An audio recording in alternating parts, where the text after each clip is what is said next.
Live on CBC, Hockey Night in Canada, brought to you by Molson Brewery, brewers of Molson Canadian, bringing you the finest in hockey broadcasting for over 25 years.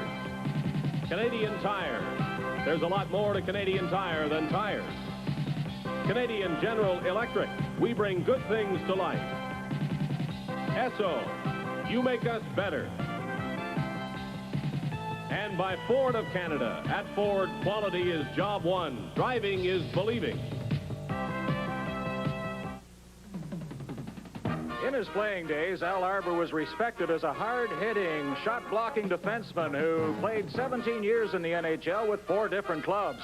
Jacques Lemaire was with the Montreal Canadiens all of his career, 12 seasons, a dynamite skater, and a prolific scorer. 15 years ago, as players, Al Arbour and Jacques Lemaire faced each other in the Stanley Cup playoffs. Arbour winding down his career with the St. Louis Blues, and Lemaire still a hotshot scorer for the Montreal Canadiens. Today, Arbour a veteran coach, Lemaire a rookie, and as coach, Arbour has been to the Stanley Cup Finals and won the Cup 4 different times. Here in the offices of the New York Islanders, there's a constant reminder that the Islanders are indeed Stanley Cup champions. This enlargement is of a photo of a victory celebration taken May 19th, 1981. The Islanders had just defeated Minnesota. Some of the players on the ice, well, Mike Bossy, there's Ken Morrow, the specialist in overtime goals. A couple of the younger Islanders, Rolly Melanson and Billy Carroll, were on the ice. And up here, Anders Kaler and Langevin, Trottier, and I believe that may be Dennis Potvin holding aloft the Stanley Cup. And look, over there, Billy Smith skating away. A great star in all of these Stanley Cup victories for the New York Islanders. They are the champions. They've won 4 Stanley Cups in a row. Hello again, everybody. I'm Brian McFarlane, your host for tonight's game. The Islanders would like to make it 5 consecutive Stanley Cups and tie the record held by Montreal. But they don't dare look ahead to the Edmonton Oilers just yet. They have one major hurdle to overcome, and that comes tonight against the team that holds the record, the Montreal Canadiens. So the veteran coach relies on his veteran goaltender, Billy Smith, while the rookie coach depends on his rookie, Steve Pane, to keep the Hab hopes alive. This Stanley Cup playoff game begins in just a moment.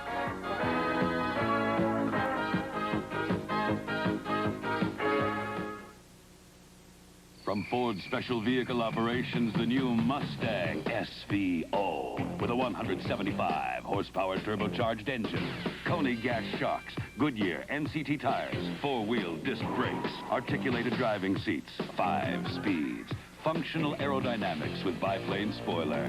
Mustang SVO. New from Special Vehicle Operations. Have you driven the best-built North American cars? Have you driven a Ford lately?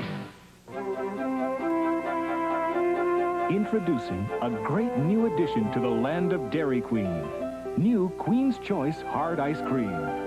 There's luscious strawberry, rich chocolate, and many more of your favorite flavors in the most wonderfully rich premium quality hard ice cream.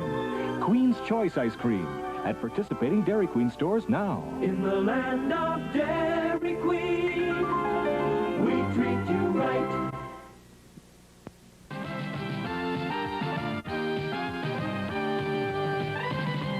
How to build an expensive radial tire. You build it tough. So tough it meets or exceeds national brand specifications. You build it to last with a 5-year road hazard guarantee. In fact, you build a tire so good it can do something you might not have thought possible. It can replace one or all of the present radials in your car, no matter what brand they are. That's the way we build every Canadian Tire radial tire.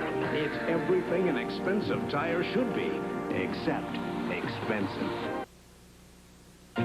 This summer, the ultimate experience in sport. The Olympic experience on CBC television. There is no doubt that the fans here at the capacity-packed Nassau Coliseum are expecting their team to win tonight and advance for the 5th straight year into the Stanley Cup Finals. But as far as the Montreal Canadiens are concerned, nobody will say for sure, because after all, the Canadiens weren't supposed to be here on the 5th of May.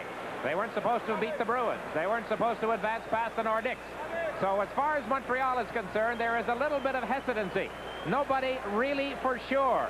wants to say that this or that will happen, because after all, the Canadiens have been the surprise team of the 1984 Stanley Cup playoffs. We shall see tonight. They have their backs to the wall, as the old cliche goes, and it won't be easy. But nothing is for sure right now. As far as some other opinions are concerned about what might happen here tonight, let's join Brian now, and with him is Gary Dornhoefer.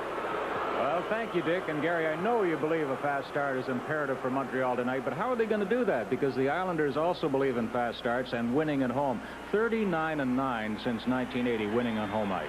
Brian, if I knew that, I'd be behind the bench. I don't know. I just think that you have to dig deep. You know, Montreal have come this far, and I'm sure to a player they're saying, look at guys, we've come this far. Let's do something about it. Let's not go out easily if that's going to be the case.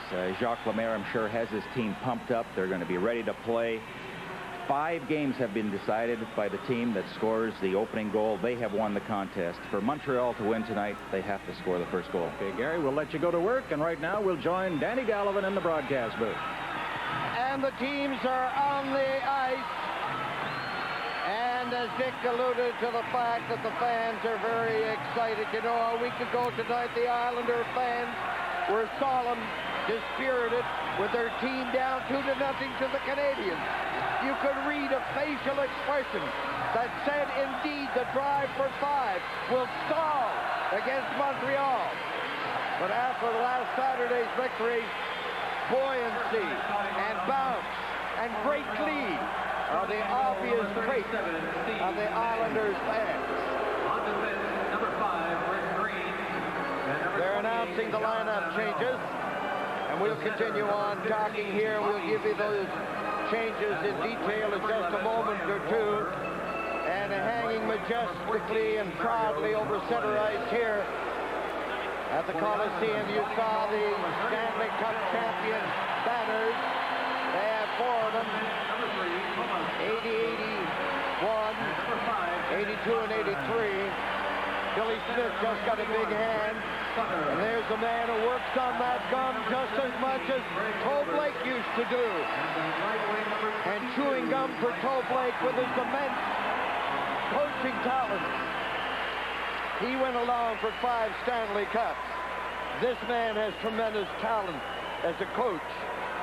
And as he hitches up his trousers, he hopes he's hitching them up for a victory here in the 6th game for the Islanders against Jacques Lemaire's Canadiens, so that then the Islanders will go against the Edmonton Oilers in a 2nd consecutive Stanley Cup final. And that is a tremendous hockey team that waits out there in Edmonton. An explosive hockey team. And you can rest assured that that Edmonton Oilers team learned a lot from last year's experience. And now we're going to have O Canada as we greet Dick Irvin and Dornhoefer athletically jumping into the booth.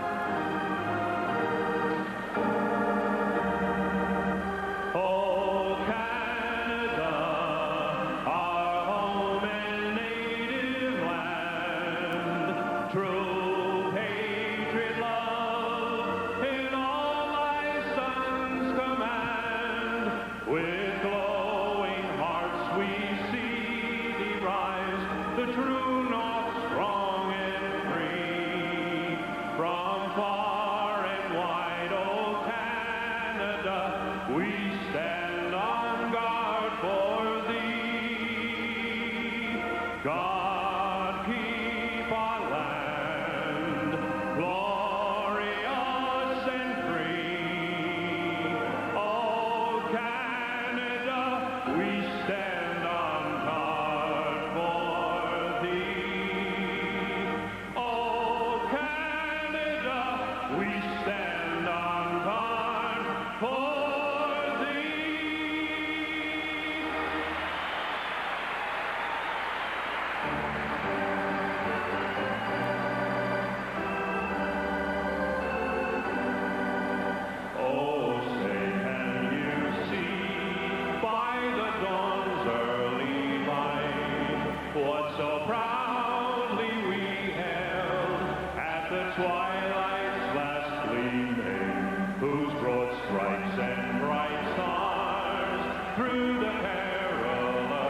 show begins with the playing of the national anthem every night here at the Nassau Coliseum on Long Island.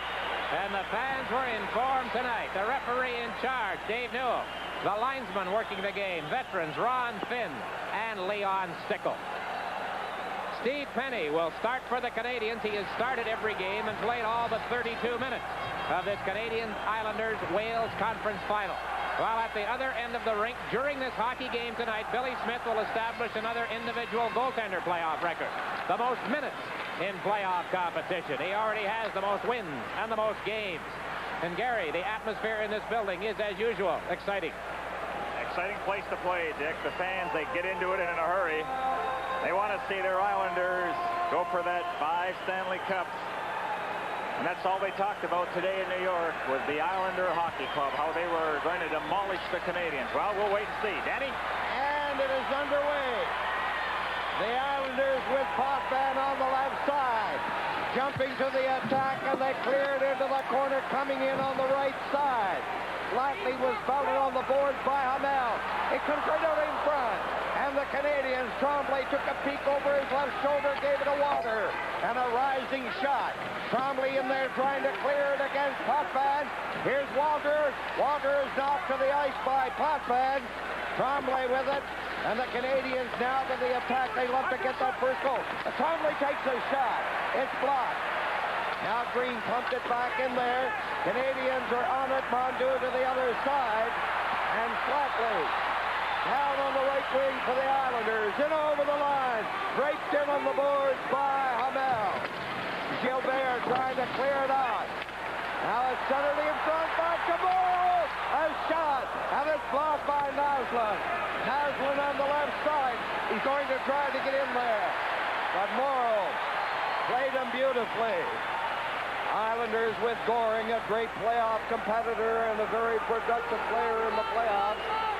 He lost it down into Canadiens territory. And there is not a frequency of whistles. The result that they're changing players as the play goes on. Robinson around the net up on the left side. Naslund gets it to the line. Gillies plays it in there. Here is Naslund, a predominant, outstanding figure for the Canadiens, trying to center it. Morrow laying it on the side, pinching in is Ludwig, and the shot off Smith's stick. Now the Islanders try to negotiate a pass. It goes all the way down the ice. And it is icing against the Islanders. From Long Island, this is Stanley Cup 84 on CBC.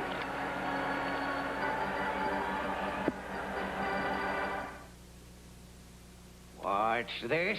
Says here Super Lotto's having another bonus draw. Bonus prizes of $10,000. Is that possible? 500 of them. Do you believe that? Why, just anyone can go out and buy a Super Lotto ticket and win a $10,000 bonus prize. In fact, 500 anyones can win $10,000. Can you imagine? Anyone, $10,000 richer. Just like... Wake up, you two. Ha!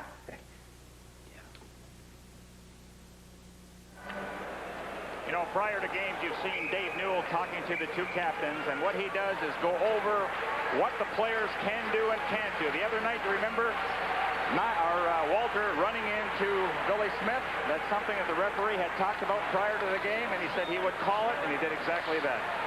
And the task facing the Canadiens to win this series is monumental. But then, off the top of my head, I shouldn't do it off the top of my head. I have trouble when I get inside my head. But I think in 71, they were down 3-2. They won the 6th game. That was in Montreal. Then the big victory in Boston. Here's Gainey coming in on that left side. And he was bumped with authority by the rookie, Denis. The Islanders, Tonelli, playing it through center. Flatley is trying to control it. Gives it a Potvin shot. And Pane had that taped all the way. There's Tonelli. He's big. He's rugged. He's tough. He comes off the boards. Potvin is getting set. He fired it. Blocked by Robinson. Tremblay coming away. Tremblay. It's called back. Interference is the call. So at the 2:50 mark of this first period, Dave Newell calls the first penalty. The Canadiens will be shorthanded. Looking good, Slocum. Wish my sails were. Gotta keep in shape to pound the pavement these days. Oh, not with 800 service. Now my customers can call me toll-free. No run around, and you can pump up sails without pounding the pavement. It's all an 800 service. Today's way to operate. Just call toll-free 1-800-361-3050 for a free copy. 800 service. The shape of things to come. 800 service. Today's way to operate. Interference call made on Craig Ludwig of the Canadiens at 2:50. Islanders on the power play. And an opportunity for the Islanders to get that coveted first goal of the game, and it's whipped in there by Potvin. Coming in from the left side is Gilbert. Into the corner. Naslund shoots it along the boards, and it's out over the boards. The Islanders have Bossy on with Potvin. Gilbert. Janssen. And number 21, Sutter. Janssen. Clearing it in. Sutter is coming from the other side. Will he get an opportunity to clear it out? He gives it to Gilbert. Gilbert takes a look. Back it goes to Janssen over on this side to Potvin. Back in front, ready for the Bossy. He shoots, and an enormous save there by Pane. Pane was coming down to that side, and you got to do it quickly when you're against Bossy. Well, that's exactly the way to set up the power play. You notice how quickly the passes were made. They had the Canadiens scrambling and out of position. And we are down to 55 seconds left in the penalty. Here's Gillies, and his pass goes off the stick of Carbonneau. Carbonneau is out there as a penalty killer with Gainey, and they are two of the very best in the business. Green is on defense with Hamel. Now the Canadiens making changes. Potvin clearing it. The Janssen in over the line. Takes a look. Where is he going to pass it? Into the corner it goes.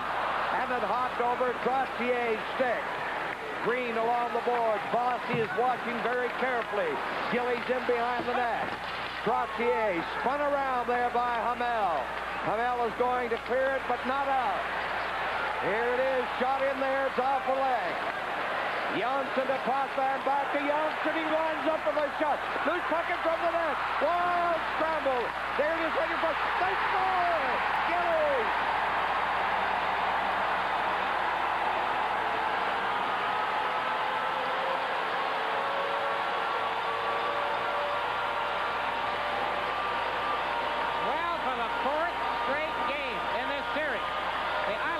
Things on a power play. Who starts it off? Clark Gillies in front of it. Now there's a mad scramble. Watch what happened once Penny gets to his skates. All he had to do was stand there. I mean, he's down before Gillies even releases the puck. And then once Gillies gets the puck deck, all he has to do is put it over Penny. Not a very good play by the rookie Penny, but I guess this is playoff, and can't expect him to be at the top of his game all the time, but Gillies, like the old pro he is, waited. Once he had Penny down, it was easy.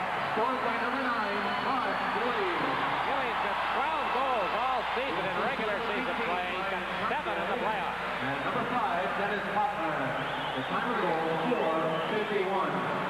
That's Gillies' 7th in the playoffs from Trottier and Potvin at 4:51.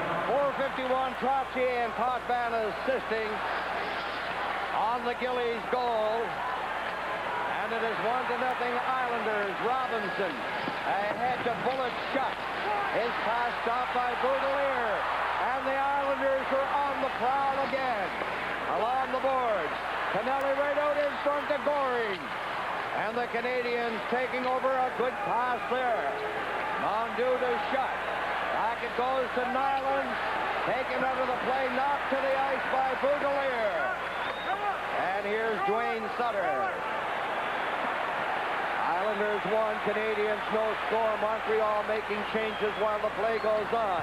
Big Canelli ripped the shot off the stick of Chelios, and it's over the glass.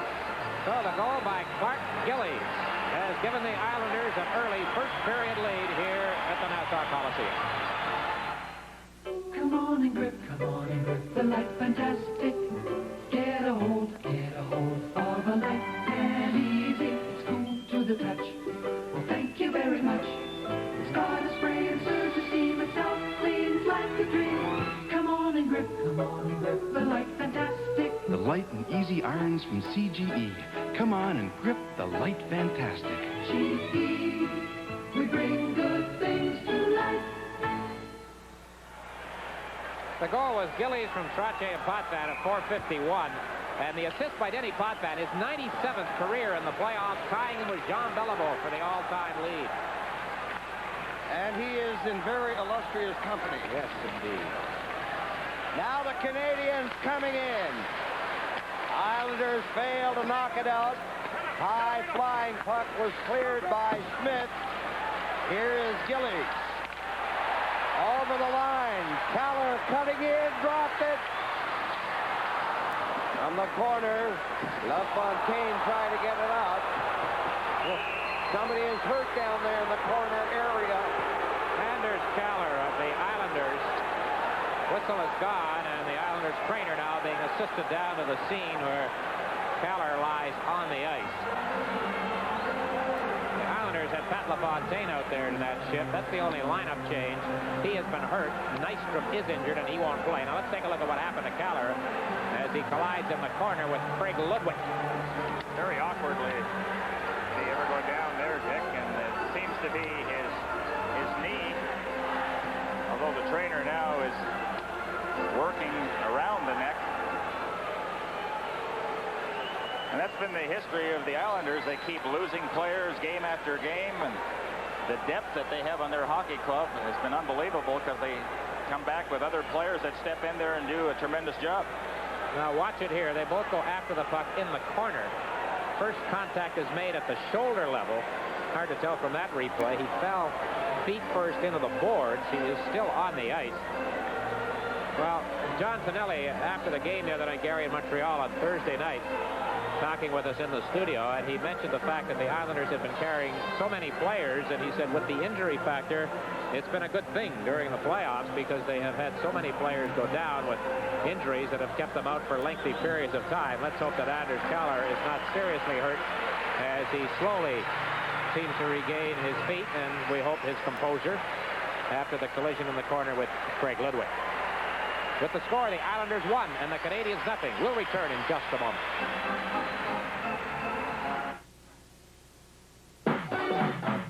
Open up, the moment is now. Open up, low and brown. A great world beer now brewed right here. Open up, low and brown.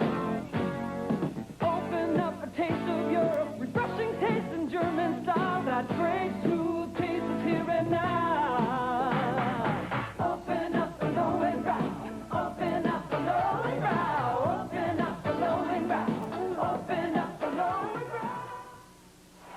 Al Arbor with 107 career playoff coaching victories. Jacques Lemaire with 9. Arbor 4 away from the record held by Scotty Bowman of 111. You notice Jacques Lemaire, 16 years ago tonight, he got an overtime goal against St. Louis, beating Glenn Hall. He was a raw rookie. And that night, Mr. Frank Selke said that boy is one day going to be not only a great hockey player, but a leader. And how true. There's a shot wide. Now Ludwig clearing it in there. They jostle on the boards. Let's see who comes up with it. And Ludwig back in the center ice area. Along the boards, the Islanders are leading 1-0 on a goal by Gillies on the power play. Canadiens doing some forward checking, trying to get possession. There's a balloon on the ice. And if the Islanders do not win tonight, there's going to be a lot of wasted balloons because we have a lot of them here tonight. And sparklers, the crowd in a festive and sensing a victory. They're in that type of mood. Now the Canadiens, they lose it. Bossy's coming in over the line.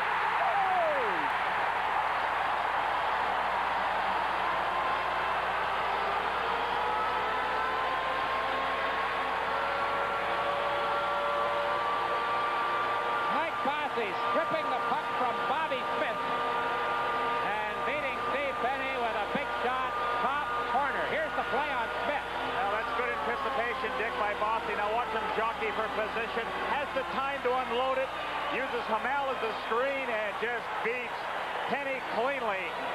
that you give the Islanders opportunities, and they capitalize because they have the guys that can put the puck in the net. Gary, there's going to be some people question Steve Pane on that goal. Was he totally screened? I mean, it was a quick play, but cuts it down. 22, Mike Bossy. It was also Mike Bossy. The goal was unassisted. It came at 7:22. Bossy 7th in the playoffs, unassisted at 7:22. 7:22, Bossy, unassisted on the Islanders, who need this game tonight to wrap up the series after dropping the first 2 games, are well on their way. There's a mix-up on the board. Look out. It's Hunter who is down on the ice. And number 27, Canelli. I'd like to mention further from Mr. Frank Selke, that venerable, sagacious man who lives out in Hudson Regal will be 91 years of age on Monday. Mr. Selke, have a wonderful birthday, and we all know what an enormous architect you have been over the years of great, great hockey teams.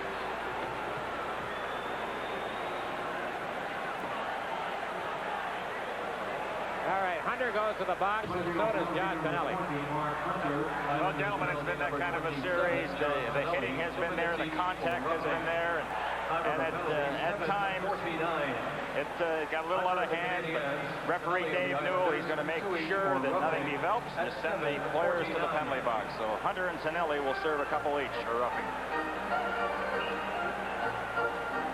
All right, we'll take another look at the goal, Gary, and I'd like to get back to the Steve Pane situation. Now, this might give a good idea if it was screened. See, when you shoot it through a defenseman's legs or just by his shoulder or pant, it's difficult to pick it up. Now, you notice on that play, Pane was out challenging. That puck just overpowered him in the corner, perfect location. And I've always felt that if a guy can pick it inside the post, he deserves the goal. Well, Bossy played him out just perfectly on it, too. Let him make the first move, then made the shot. You know, we're looking at line matchups. Gainey's been at Bossy throughout the series. He couldn't get out in time to try and cover up on that one. A high-rising shot by Naslund. Now the Islanders, they'll start out swinging away from Mondu. There's Bossy down on the right side. Morrow taken in on the boards. He carries on, getting it back to the line. Bossy over on this side to Bertolier. There's a shot, and that was a big save. And Morrow at the open side of the net. But the puck was on end, and he shot it wide. And the Islanders coming very close to making it 3-0. Now Green with a soft shot, dumping it delicately into the corner, and that's the signal for Montreal to make changes while the play goes on. Now Trottier weaving his way to center. He just got rid of it. Now we have the Islanders making changes. 1 minute left in the penalties to Hunter and Canelli, and down in over the line is Gainey. Gainey pass, getting it out over the line. And with that 2-0 lead that the Islanders have, you can rest assured that even in the first period, Gary Dornhoefer, they're going to up the intensity of their checking. Well, that's the style. They force the opposition into mistakes and increase the lead. Now Gainey getting it back to Robinson. There's a shot. Blocking that was Potvin. And these defensemen have done that so well in the playoffs for the Islanders. Danny Potvin played just a fair game in game number 1, but since then he has come on stronger and stronger and stronger. In game 5, he had to block 5 or 6 shots. He's up to it again tonight. The timing has to be perfect, or you're going to visit the dentist. Well, Steve Pane throughout the playoffs has shown a great ability to come back after being beaten by a goal with a big save, and he did it right there.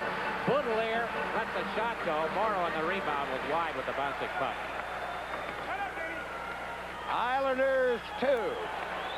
Canadiens no score. Goring checked off the puck by Lafleur. Chabot up on the right side. Islanders breaking up the Chabot pass that went to the right wing now. Here's Lafleur. Lafleur trying to break out of the slump. A drop pass to Chabot. Chabot twisting and turning along the boards. And Dwayne Sutter takes over. Coming out very slowly. Hotvan. Hotvan, a long lead pass gobbled up by Chelios.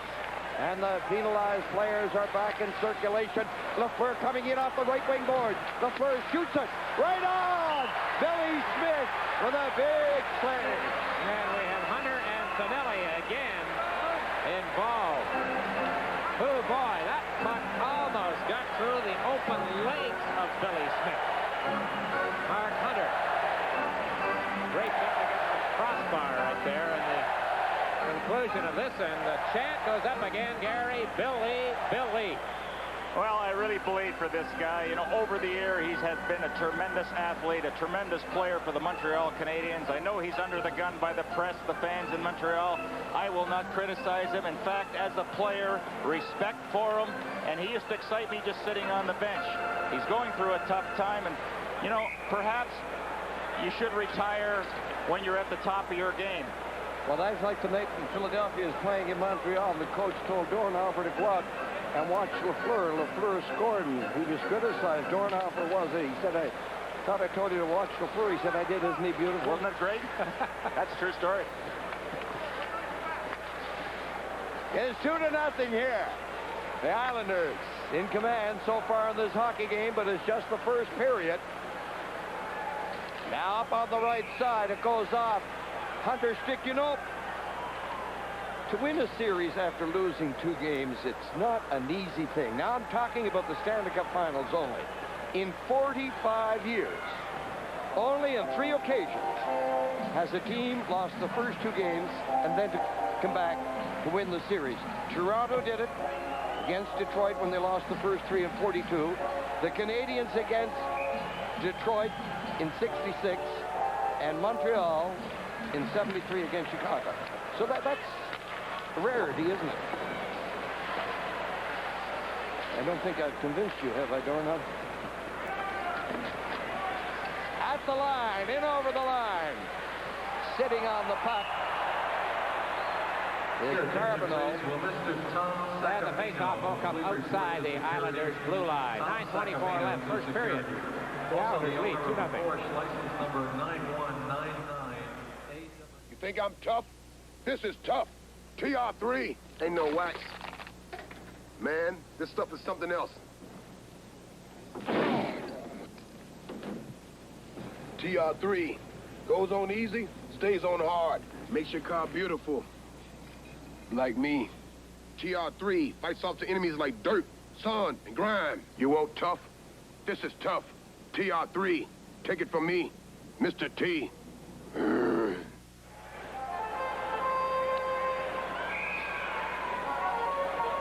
Lining up for the face-off outside the Islanders' line. I have a correction to make. I said Montreal against Chicago in 73. There's a shot right on! Billy Smith making the save against Nyland. It was 1971. Gary, have you seen a better playoff goaltender than Billy Smith? He does it year after year after year. When the chips are on the line, Billy Smith really comes through. Not often do the Islanders cough up that puck in their own zone.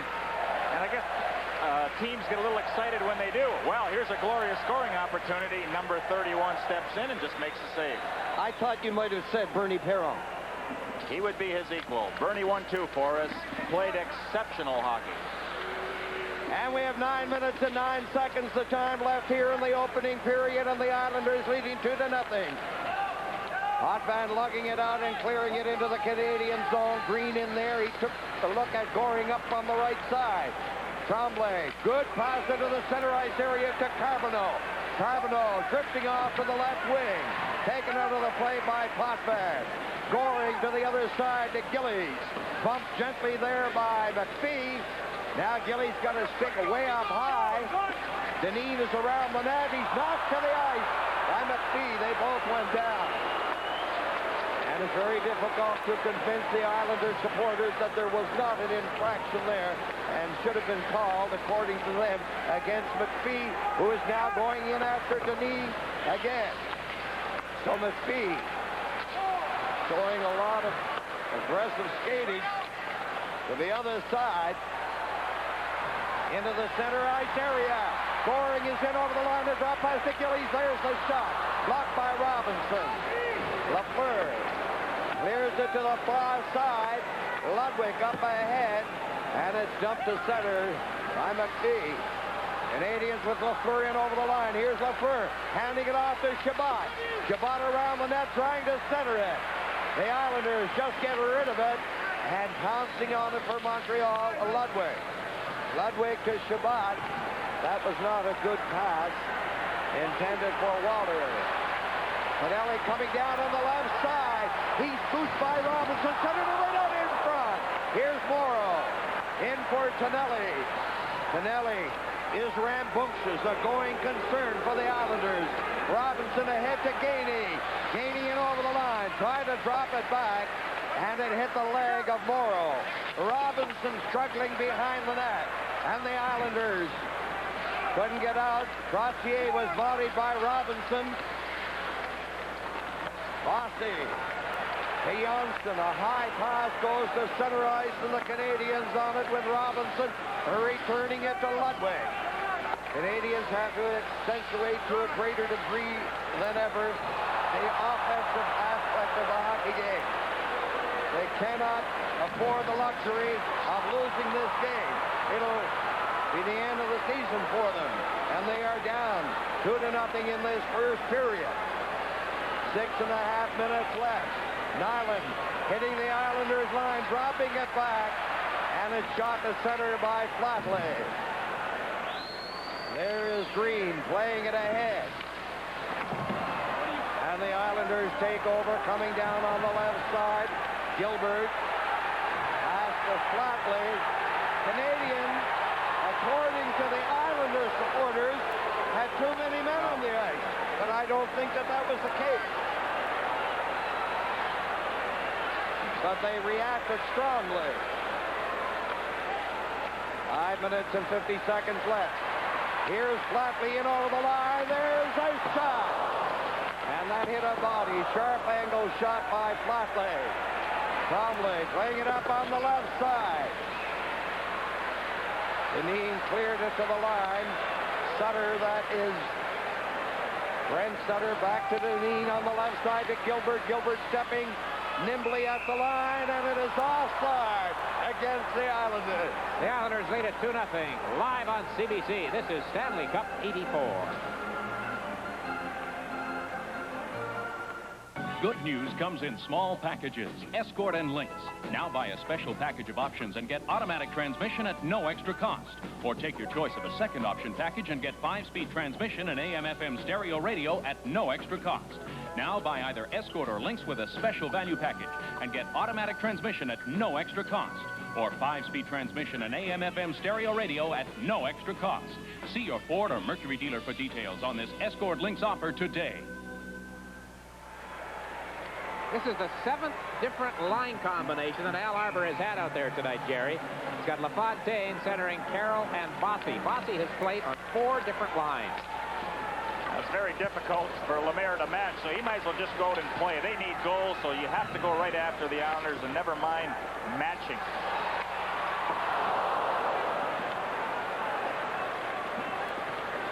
Now the Canadiens shut at center. Trying to clear it ahead. He picks it up and stuff. A good move by Schutt. And Schutt couldn't pick it up against Boudelier. 5 minutes exactly the time remaining. In this, the opening period, and the Islanders are leading the Canadiens 2-0, and it's Morrow. Over on this side to Boudelier. Back to Morrow.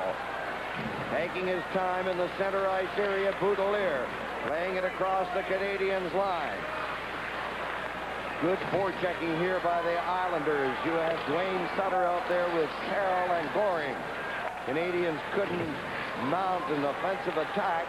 Islanders still at their own line. They play it on the left side to Gillies. Gillies has a goal tonight. He swings over to the right side. Into the corner it goes. Dwayne Sutter is in there against Hamel. Here's Goring. Goring getting set along the boards. Goring had the stick handle by the referee, Dave Newell. Canadiens coming out. They can't get very far. The Islanders taking over, led by Goring. Goring coming down. He leads his man, Boudelier, with a left wing pass.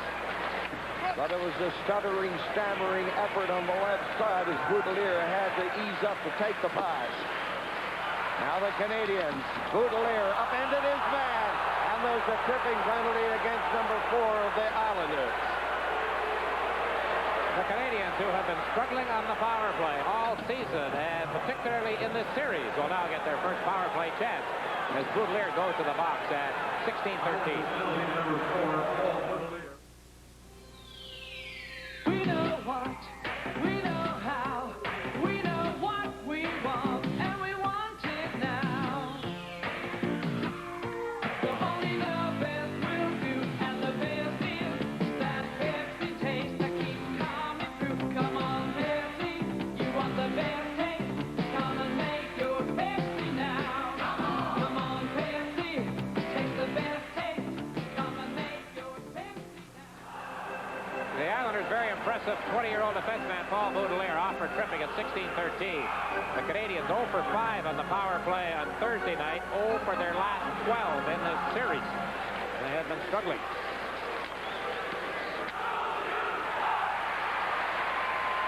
So Montreal on the power play as we move into the final 3.5 minutes of the first period. What a psychological lift it would be for the Canadiens to get a goal. Here's Robinson shooting it to the short side. But the power play for Montreal, as everybody knows, has been stuttering. There's a shot in front. Smith was upended as he tried to deflect it, and the Islanders shooting it down the ice. 1 minute and 23 seconds of time left in the Boudelier tripping penalty. Now Chelios is coming out with Nyland. He has Naslund on the other side. Smith is in over the line. Robinson is moving up. Naslund goes down. Here's Smith taking a look. What's he going to do with it? He gives it up to the Islanders, and they promptly shoot it down the ice. You know, one thing we noticed in Game 5 in Montreal in the third period, the Canadiens did have guys in front of Billy Smith. They did not score, but they had Smith scrambling, and there was some rebounds there with the opportunity of putting it by him.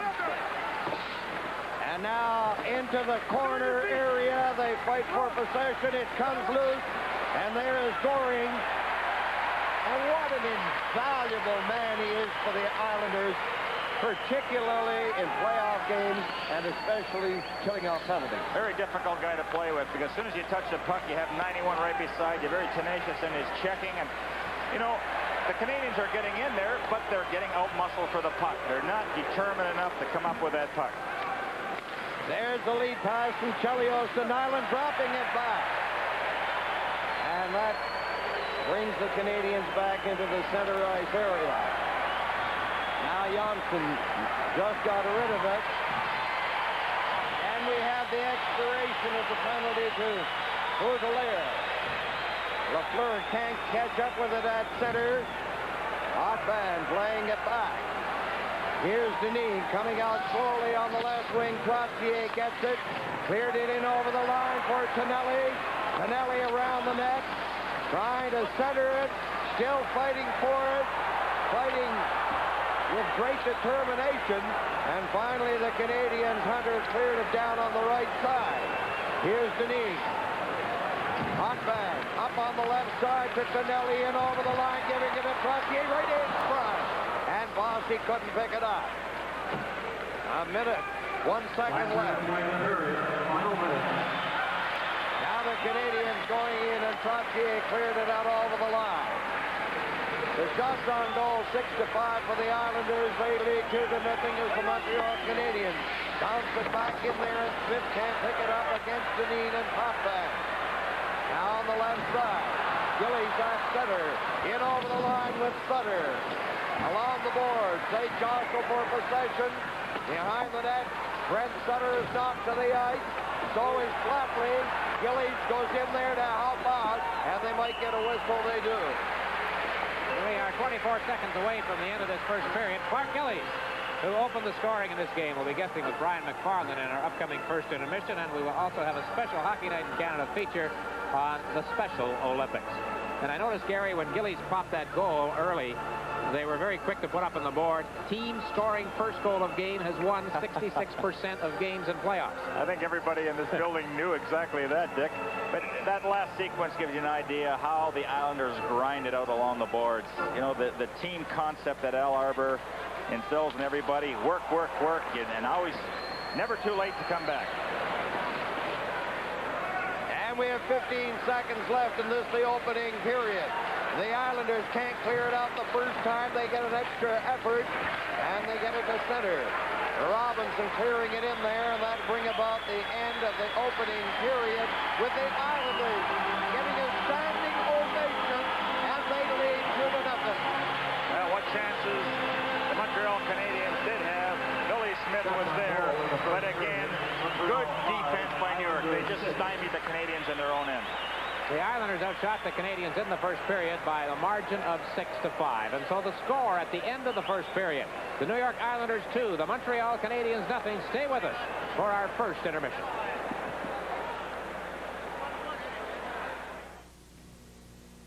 For 29 years, Advanced Floor and Wall Covering has been selling carpets from one of Windsor's largest in-stock inventories. With 40-store buying power, carpeting from all the major mills is available at low prices. See the selection of all-wool Oriental rugs, imported and domestic ceramic tile, vinyl no-wax flooring, and a beautiful display of over 40 hardwood floor samples, all installed by their own skilled workmen. Advance Your Carpet Center, centrally located at McDougall and Eugenie. Hi, I'm A.J. Gus-Gervais, and it's manufacturing that makes the big difference. This unusual Fitch coat has the custom-made look because it is custom-made. You are invited to see the magnificent Gervais creations now in production in our factory at 762 Willette Avenue in Windsor, 2 blocks from the tunnel exit. Looking forward to waiting on you personally.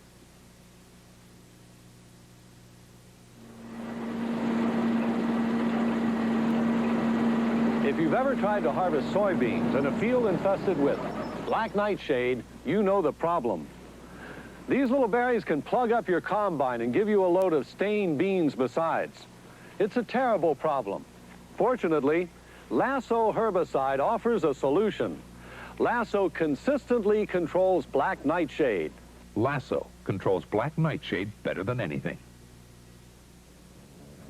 Game 6 of this series, the Islanders holding a 2-0 lead. First period goals by Gillies and Bossy. Gillies on the power play. Watch it again. And what a jam up in front of Steve Pane as the puck comes through. Watch Gillies, number 9, to the side of the net.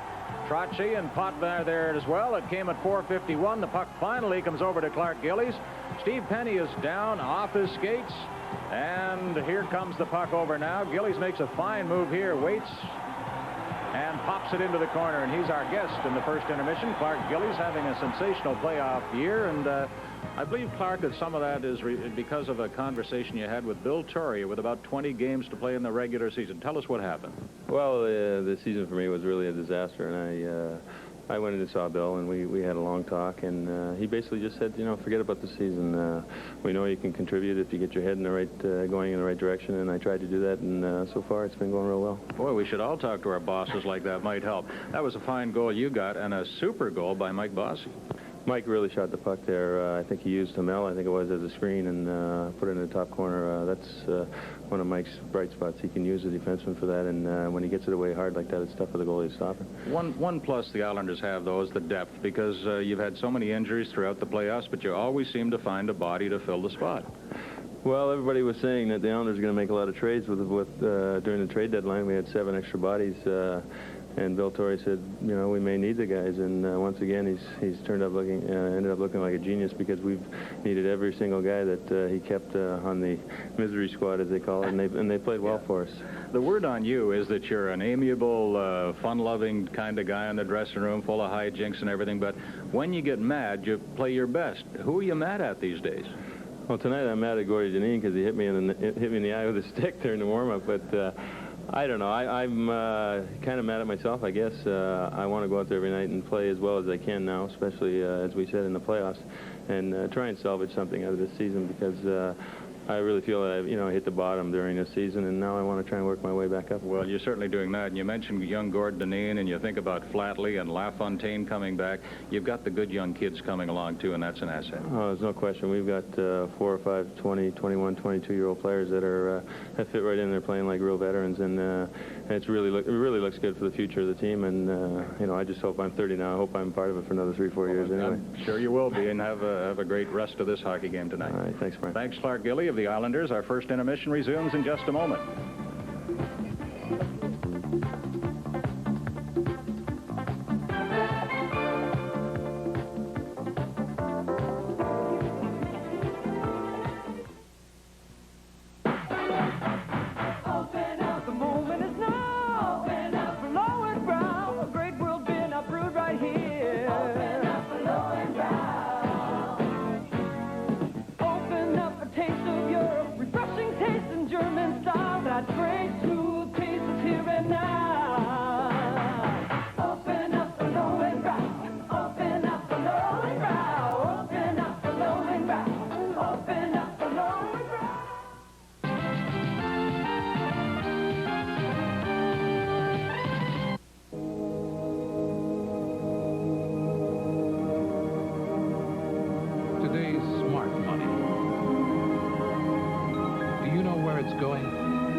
Systems to make sure your money is always in action.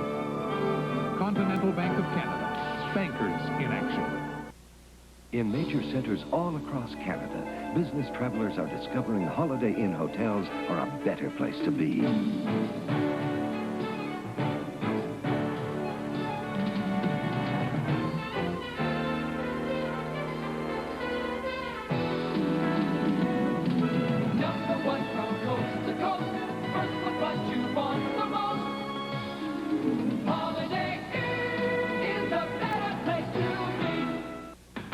Cooper XL7, strong to provide ultimate protection. The liner molds to your head, giving you maximum comfort. A ventilation system designed to keep you cool with no excess weight to slow you down. It adjusts to size in seconds with the unique Cooper lock. The steel face guard attaches easily with a new clip system. The world plays hockey with Cooper.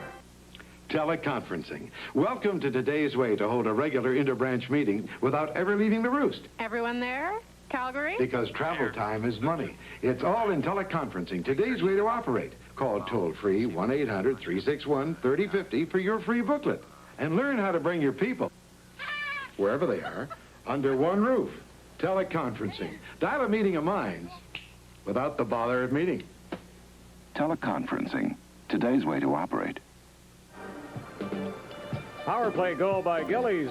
Bossy unassisted. 2-0 Islanders after the first period here on Long Island. Hockey players have always been quick to support those less fortunate than themselves, and particular interesting to the hockey players themselves are those who take part in Special Olympics.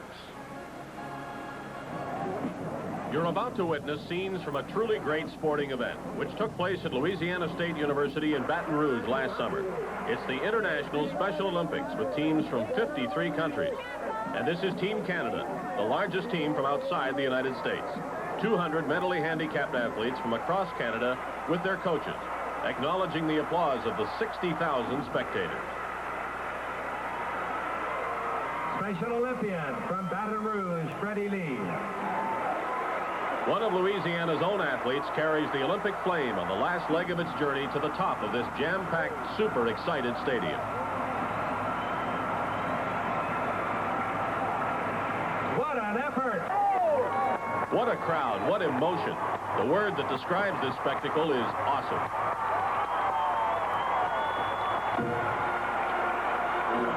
But before we look at some of the action, let's go back a bit to London, Ontario, at the University of Western Ontario, where Team Canada assembled to train and prepare. The man in the middle of the team picture is Harry Red Foster, the founder of the Canadian Special Olympics and the NHL floor hockey program. It's It's the day before the team leaves for Baton Rouge, and the Calgary Flames' Lanny McDonald, the head coach of the floor hockey team, spoke to these special athletes. To have won a chance to represent your country. It's a very special moment, a very special time, and not everyone gets the opportunity in life that you people are getting. Now let's see some of the athletes in action in Baton Rouge. And this is Robert Champion from Nova Scotia, who captured the big event in track and field, the pentathlon. He stands proud on the winner's podium, truly a champion in every way. Just look at that winning smile. But track and field is only one part of the Special Olympics.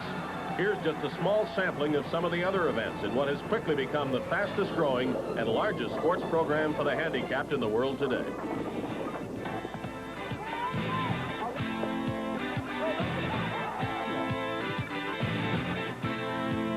Even equestrian events and team sports are now common. But this was the first team sport ever played at the Special Olympics, floor hockey. And this is action in the big match at these International Special Olympics, Team Canada versus Team USA for the Little Stanley Cup. Team Canada had prepared at its training camp back in London, Ontario, enthusiastically coached by Lanny McDonald, a tireless worker for the Canadian Special Olympics.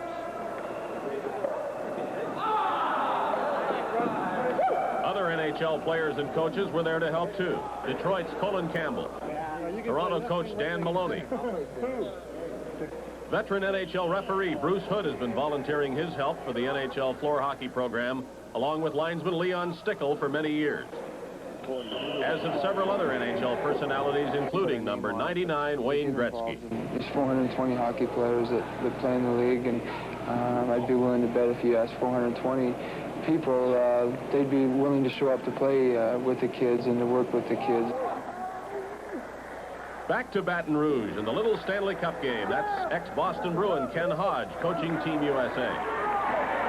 The large crowd cheered on both teams and was treated to a hard-fought game full of excitement, with Team Canada emerging victorious, coming back from the defeat they suffered against Team USA in the previous Little Stanley Cup played in Ottawa. But according to Lanny McDonald, the Special Olympics and the NHL floor hockey program is much more than winning and losing. The joy that you see day in, day out on their faces, that is what the Special Olympics is all about. Eunice Kennedy Schreiber congratulates the triumphant members of Team Canada, presenting them with their NHL crest and the big prize, the Little Stanley Cup. The Special Olympics, a truly great sporting movement, and NHL floor hockey is proud to be part of it. Here at the Nassau County Coliseum, the Canadiens have one skate in a very deep hole, and we'll hear what Dick and Gary have to say about it all when our coverage of the Stanley Cup playoffs continues.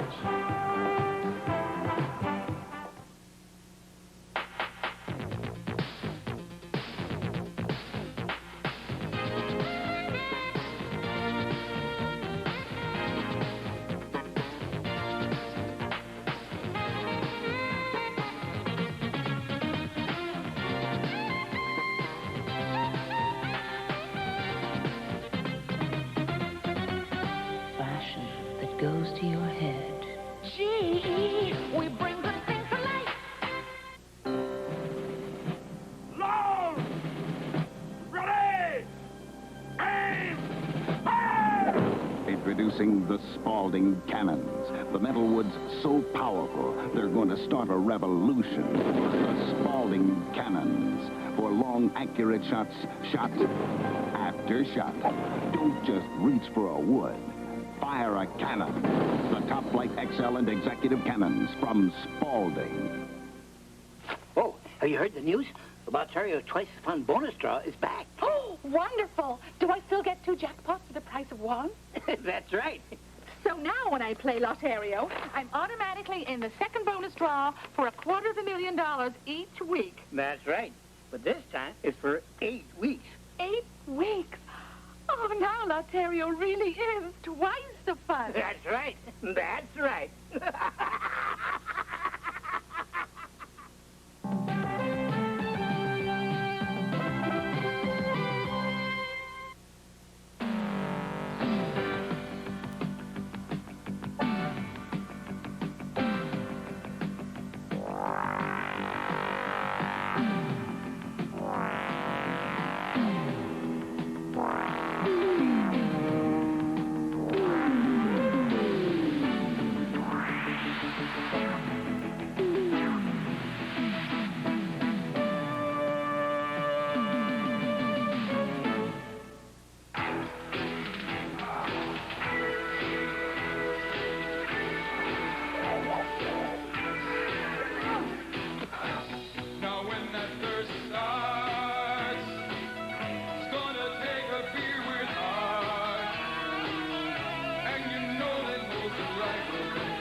Last year, for the first time, Americans were picked first and third in the NHL draft. What will be the story this year in the '84 draft, June 9th in Montreal? Well, no doubt one story will be the sensational Mario Lemieux from Laval, who has rewritten the junior record books in the province of Quebec.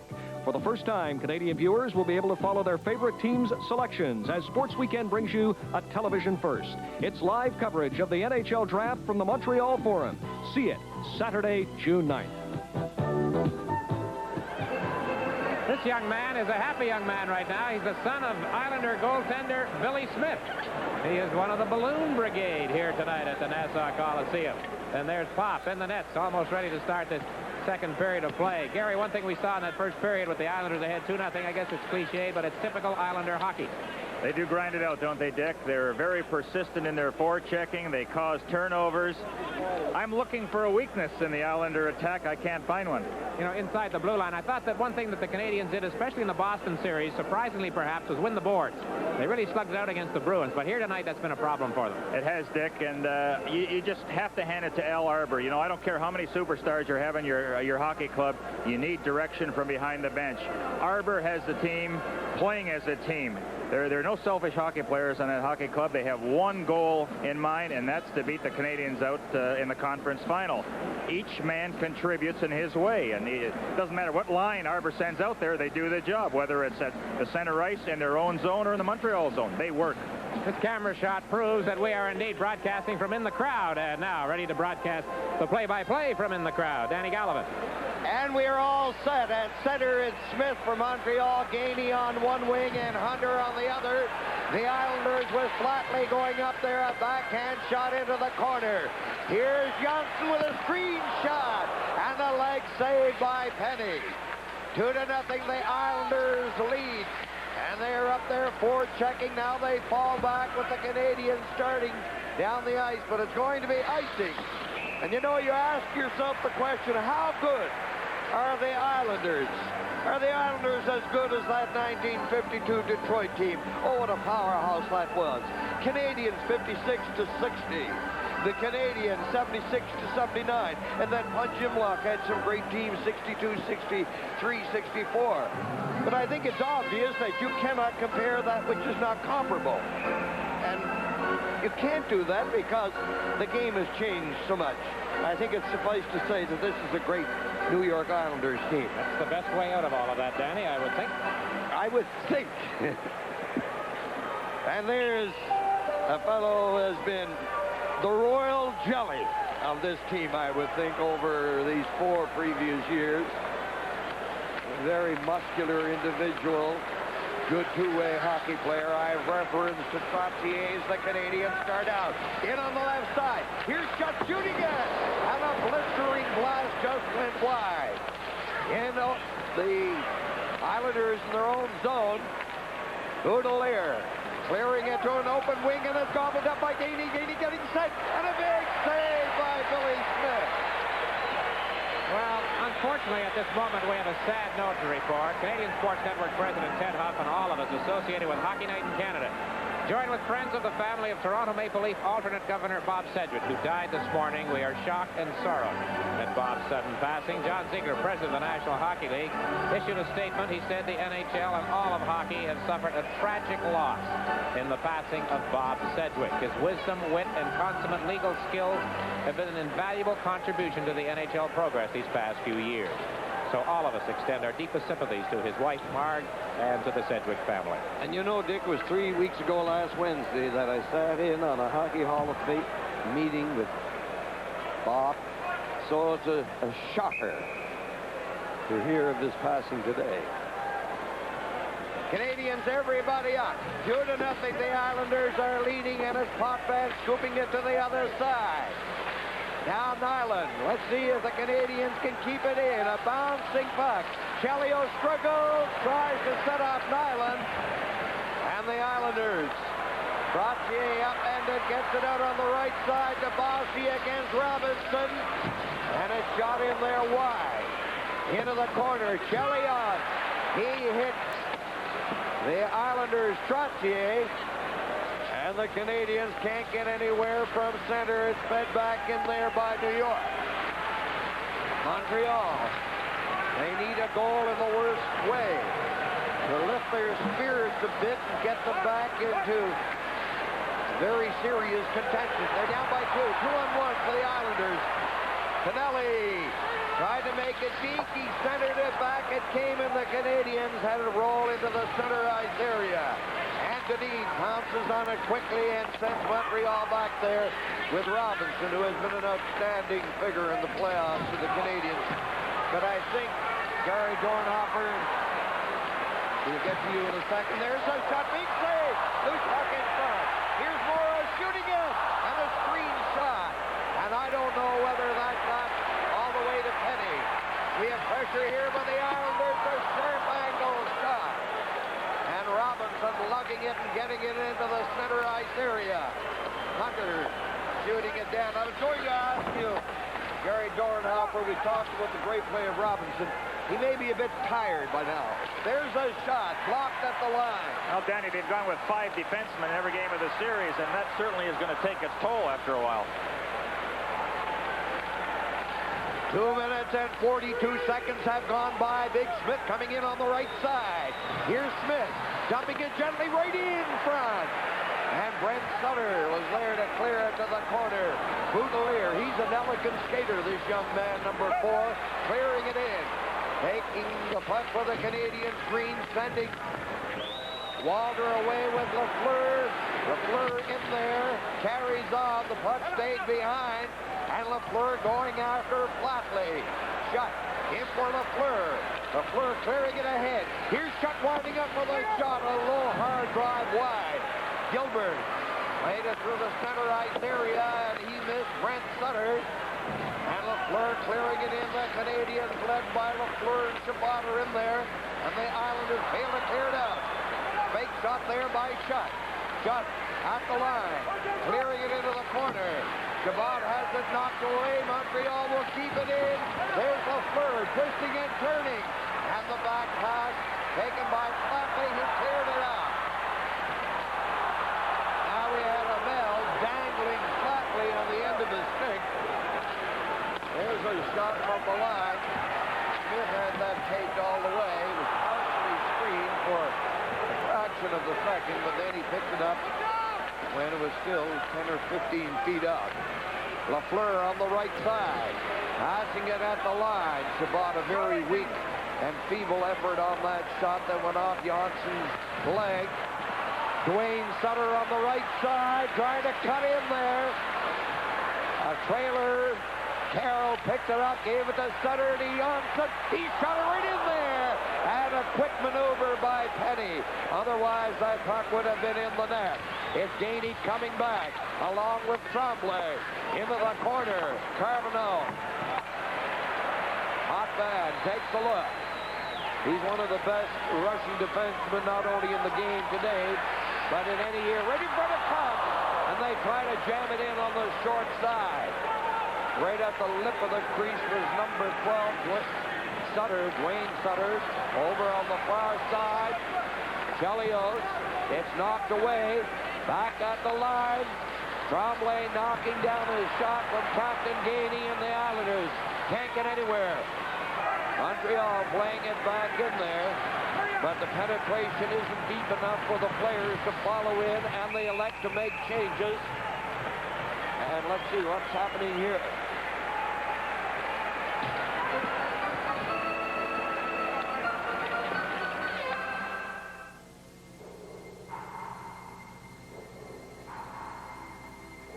You want to win a medal at the Olympics. You need coaches, training, competition. So we're funding SO Swim Canada, supporting swim clubs, encouraging skills. Now good swimmers can get better, maybe the world's best. Coming through for you makes us better, too. You make us better, you do. SO.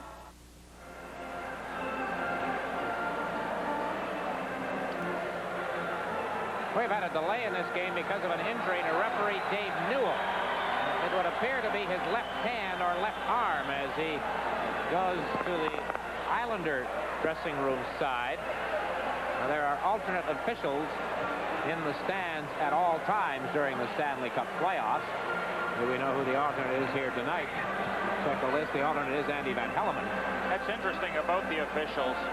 The alternate always watches this particular game, so he knows exactly what is happening, what to expect for the next game. And I talked to referee-in-chief Scotty Morrison prior to the game, and that was very interesting. You know, when you see the official talking to the two captains, he has a discussion with them, and if there's points of interest that might be beneficial to the coach and the players, then it's up to the captains to go and relay that message. So right off the bat, they know exactly what's going to happen. In the American Hockey League, gentlemen, the referee in that particular game will meet with the two captains after the warm-up, and the referee will say, "You have any questions? Anything you want to talk about?" And if I can give you the answers, then you can relay it to your bench, and that's something that may be brought into the National Hockey League next year. 3 minutes and 39 seconds from now, we are going to reach a historic point in playoff hockey. With 11 minutes left in this period, Billy Smith will then have played 6,900 minutes, surpassing Glenn Hall, who had 6,899. This is a bit of an inside here. Jiggs McDonald is the broadcaster for the New York Islanders telecast. He comes originally from Orillia, Ontario. So that is a message back to Orillia from Jiggs. As we look at the Islanders, I wonder what the Edmonton Oilers are thinking right about now. Tonight's game is coming to you from Long Island.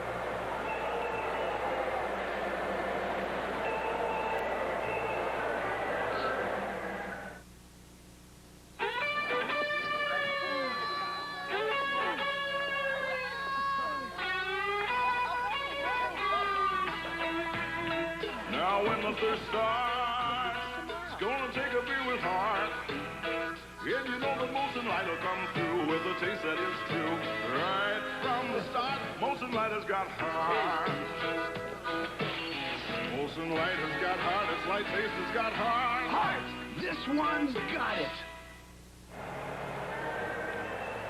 We are back at the Nassau Coliseum. Just prior to the point when we broke away, they announced there would be a 2-minute delay because of the injury to Dave Newell. That was announced to the capacity crowd of 15,861. Now, in regular season play, you would have a linesman take over, and they would work a portion of the game with just 2 officials while a referee had to leave, but they won't do that at playoff time. Apparently, the first word we have is the Newell injury is not serious enough to warrant Van Hellemond suiting up, but of course that could change. The gentleman on the left of your screen, just passing out of the picture, is Joe Patrick. And yes, he is a member of the famous Patrick hockey family. He is the son of the late Frank Patrick. And Joe is a longtime minor official at New York Ranger home games at Madison Square Garden. Folks in Vancouver will know him, the Patrick family, of course, and he is a hockey man. And Danny, that Patrick legend continues. Of course, Craig Patrick is the general manager and president of the New York Rangers. So there is a gentleman who continues in one form or another, in this case the minor official capacity of continuing on the Patrick name when the National Hockey League is concerned. Al Arbour. He will become the all-time winning Stanley Cup playoff coach if he wins the Stanley Cup, because he can surpass Scotty Bowman's record only if the Islanders go all the way this year. He's not worried about that too much, however. I think he's worried about what's happening here. We have been told that Andy Van Hellemond is now getting into referee's uniform, so perhaps the injury to Newell is a little more serious than what it might have first appeared. So it's a 2-0 hockey game. We are in delay right now because of an injury to the referee.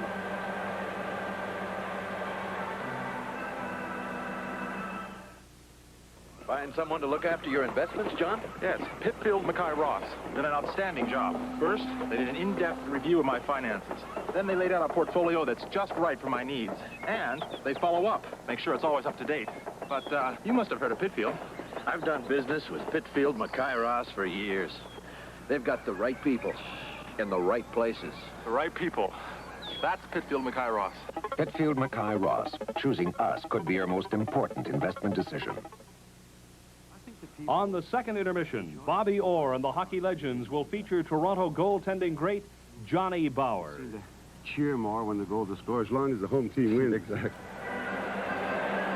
The Montreal Canadiens waiting it out through this injury delay. Jacques Lemaire and company. If there is a seventh game in this series, it will be played at the Forum in Montreal next Tuesday night.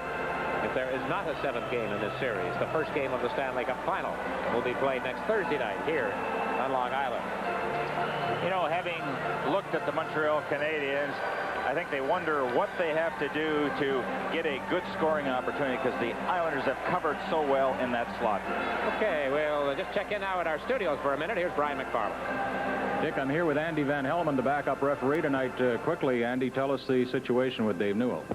Dave was hit with a puck in the side of his hand, and they don't know how deep the cut is, but it could have hurt some tendons, so I went in to get dressed, and then they said they were just going to stitch him up, but if there's much more of a delay, then I'll have to get dressed. Okay, you're ready for this game tonight? Do you have to kind of crank yourself up for a game prior to the game, or are you ready to go in at any time? Well, that's the idea of a standby. You got to be ready to go in if something should unfortunate happen, like something like this, that you got to be ready to go in and keep it going. We hope that Dave is well and can return, but I know you're anxious to get down there and check on the latest developments, so we'll let you go, and thanks for joining us. We'll go back to the booth. So obviously you can discount previous memo about Andy Van Helmen getting in uniform. Not yet, anyway. This program is copyright and strictly for the private use of our audience. Any reproduction, retransmission, distribution, or exhibition in whole or in part without the express written consent of the Canadian Broadcasting Corporation is strictly prohibited. Remember, Dick, we were doing a playoff game in Madison Square Garden. There you get a look at an indication of the part of the hand that has been severed or cut.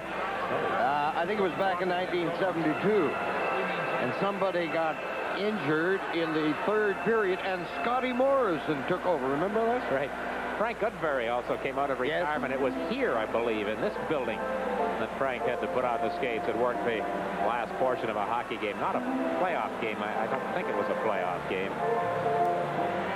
Getting back to that Billy Smith statistic that we are to reach when we have played 11 minutes into this period, that 6,900 minutes represents 345 periods of hockey, or 115 games. That is a lot of hockey. I suppose he has swung that stick quite a bit during those 345.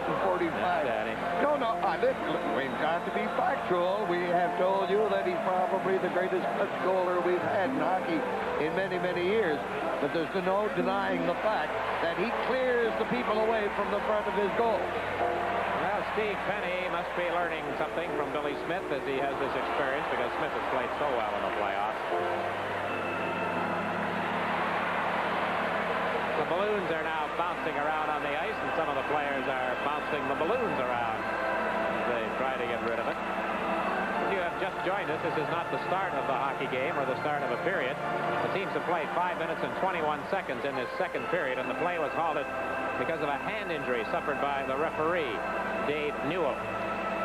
Craig Ludwig was in the penalty box when the Islanders opened the scoring.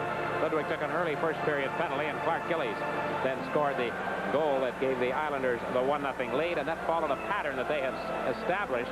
Fourth straight game that the team coached by Al Arbour has scored an early power play goal to take the lead. It was Gillies from Trache and Potvin at 4:51.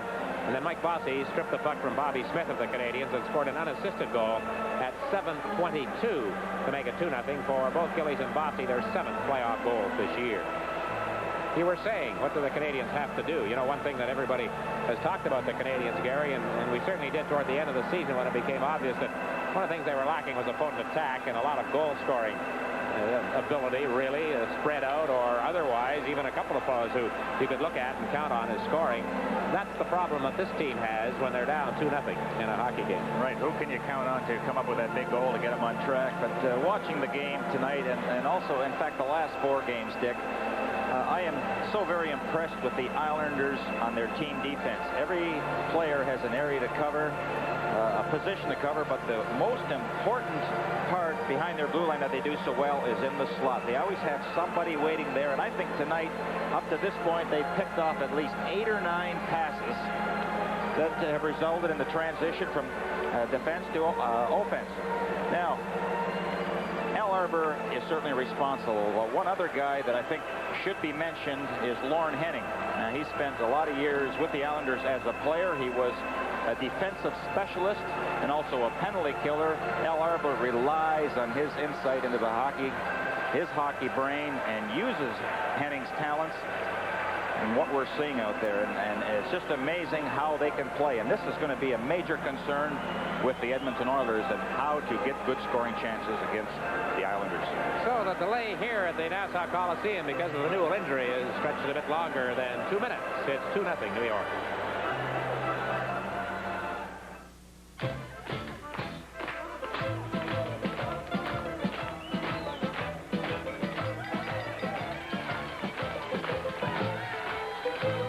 To celebrate 25 years of sharing the moment after, Polaroid is offering $10 back on any 600 series camera and $4 back on the purchase of 2 packs of Polaroid film. Polaroid. Share the savings, share the moment.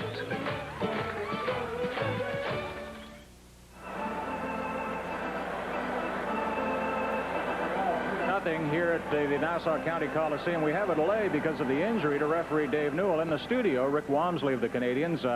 I know it's difficult to sit and watch a game, Rick, and Steve Pane has replaced you and just been the story of the playoffs in Montreal, certainly. How do you cope with a situation like this where your expectations are kind of dealt a blow like this? Well, it's tough. At the end of the year, I had to go in the hospital and have a little operation, and it took me out of the lineup. And Lemaire came out on the paper and said I was, going to start in the playoffs. So, that's a little tough to take. But you can't take anything away from Steve. He's played well. He's been a big factor, why we've got this far. And you can't take anything away from him. He must be just pinching himself at times because suddenly, out of nowhere, he's a big playoff hero. Well, yeah, it's kind of a story, you kind of dream about when you're a kid playing road hockey, stepping in the NHL and stoning everybody and going on to win the Stanley Cup. It's the kind of stuff you dream about as a kid, and it's good to see it happen, to somebody in real life.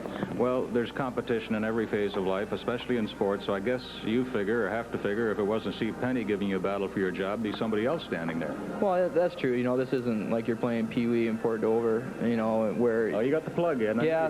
Well, I had to get it in somehow. But, it's professional, and they're going to go with whoever they want, and you have to be professional in situations like this and try and keep in shape and try and do your best, in case you get in there. Seeing you watch the games on the monitor in here, you've been in here a couple of times watching, you must just shake your head at times over the saves that Billy Smith is making.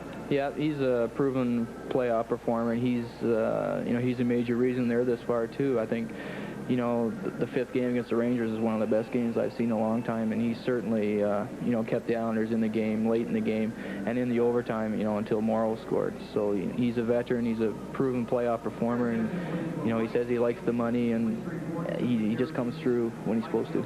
Speaking of coming through, though, the Montreal Canadiens have been a tremendous success story throughout the playoffs, and nobody expected them to get this far off the regular season.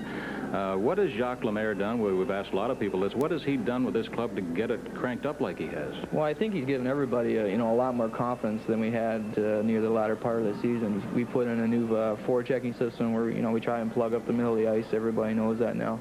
But everybody has a certain job, and no one's trying to do anything that they're not supposed to be doing. If you're the first man forechecking, that's all you do, and the second and third man react to that. There haven't been too many times where we've been running around and nobody has been out of position and made mistakes. So as long as we continue to do that, we'll be all right. It's difficult for us to accept that Guy Lafleur is not scoring goals. You're very close to him. What have you got to say about that? Well, in practice, he comes in, he just zips them by you, anytime he wants to. And I don't, like in practice, it's different. It's not under game conditions, but, you know, he's getting checked close, and he's still got the good shot. I think he just needs a little more time to get it away, and I don't think he's getting that time. Okay, thanks for joining us. Your time will come, and let's go back up to the booth. All right, gentlemen, the players are still, some of them, going for a bit of a skate as we await the arrival of one referee or the other, either Dave Newell or the backup Andy Van Hellemond. Gary Dornhoefer, as you were saying.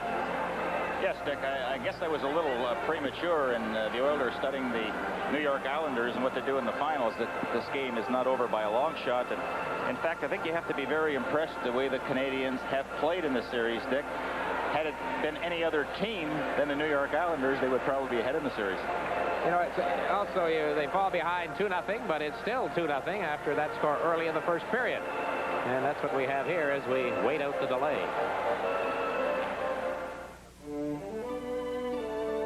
Money. Money in action. Working for your business non-stop. That's the promise of the Continental Commercial Banking System. An exceptional combination of cash management and financing that turns money into a hard-working, moving part of your company. To get action banking for you and your business, talk to the Continental Bank of Canada. Bankers in action. Danny Gallivan. Yes. Mike Bossy standing at the doorway as we await the arrival of our referee. I kind of wish now that the original memo I spoke about, the fact that Van Hellemond was ready to go, had been correct, because this has been a much longer delay and obviously a much more serious injury than was first thought. Again, here's Brian. Dick, certainly the best dressed linesman in all of hockey is Ray Scapinella. You've been a busy man behind the scenes here tonight. You come to a game not expecting to play a prominent role at all. Suddenly you're in demand as a television guest on one network and then the other. Bring us up to date on what's happening now with the referee, Dave Newell. Along the boards, a player was dumped and brought his skate up, and David brought his hand up to cover his face, and the skate cut his left finger. They're in there stitching it up right now. Okay, but Andy Van Hellemond joined us. At first he was told it would only take a minute or two and he wouldn't be needed tonight. And then now I guess, is he getting dressed down there? Yes, he is. Oh. He's getting dressed right now. I think if there's much longer delay, Andy will continue refereeing. Okay. So it looks then that maybe Dave Newell won't be back tonight and Andy Van Hellemond will take over. And is there a lot of activity down in the referee's room? You got some senior officials hovering in the area? Well, as soon as David left the ice, Andy was pulling a Superman, had the tie off before he got down the stairs. So he's in there, and I'm sure he's dressed right now.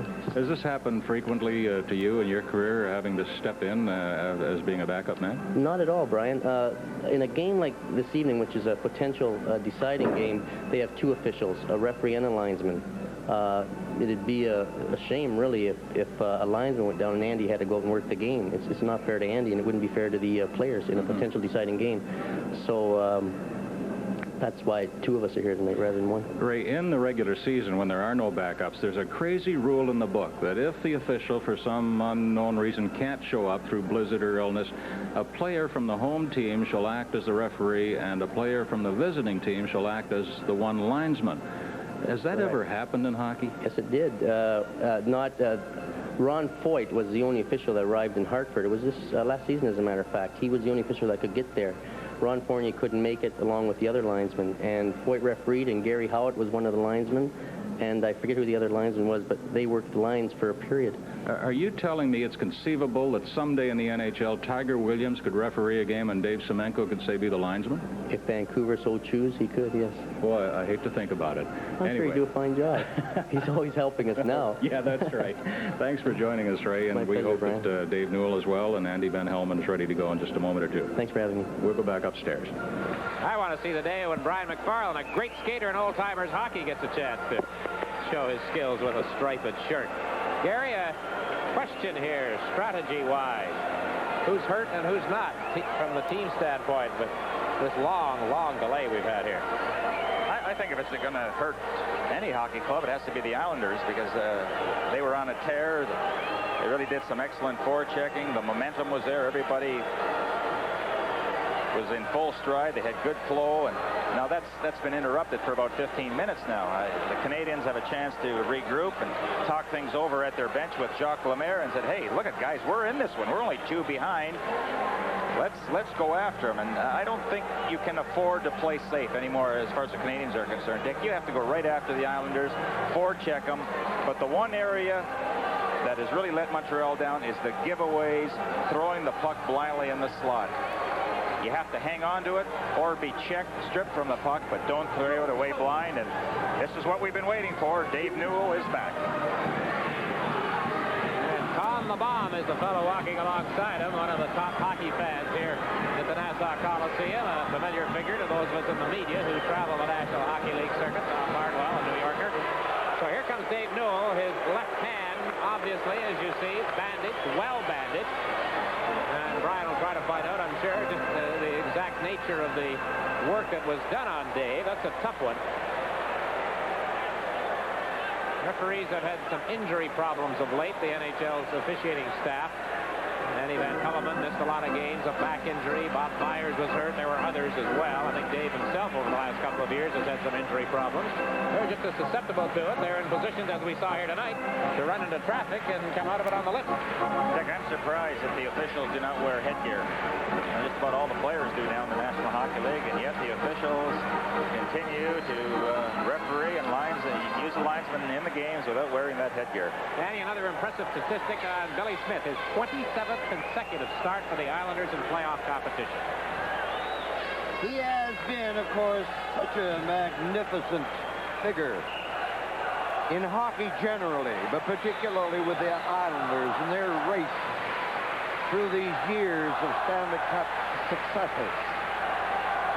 And he is sparking them again in this game tonight, which, if they win, will send them into the finals and set smooth skating, high-scoring Edmonton Oilers team. And if the Islanders win tonight, they will have, the Oilers will have 9 playoff.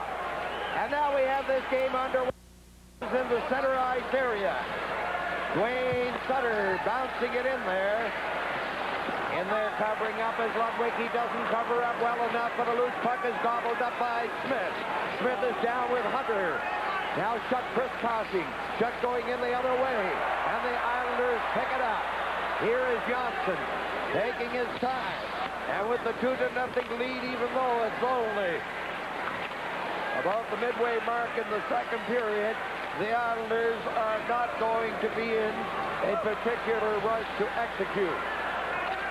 Now caught back. Ahead it goes Canelli with that shoulder, right shoulder, down low. That goes over on the other side to Bossy. Canelli is trying to pick it away from Chelios. Chelios gets a good pass off to Smith. Here's Smith down in over the line with Gainey trying to get in front. Smith jammed under the play very effectually. And it was Boudelier who covered up that long shot from the point was wide. Now Newell was jammed in there by Trottier and Chelios. Boudelier. Pane, Tremblay up and they get a face-off in Islanders territory. And Dave Newell acting as if he was hurt slightly again in that traffic jam. When the playoffs started this year, nobody, you can say, knew who Steve Penny was, hockey fans across the country especially. Now everybody knows. He's from St. Croix, Quebec, played a couple of seasons in Flint, Michigan in the International Hockey League. This season with the Voyageurs in Halifax. Even then he wasn't their #1 goaltender. Brought up to Montreal late in the season, played 4 regular season games and has started every game for the Canadiens in the playoffs. I think the one thing, I thought he stood up so well at the first few games of the playoffs, but the last couple he has gone down before the shot is even directed at him. I don't know if that's a little bit of nervousness or playoff tension, but he has handled himself so well. As the years go on, he will get better. Gillies and Bossy having scored in the first period, 40 yards. And they lead 2-0, and Naslem comes to pass over on the right side. Mondu lost it.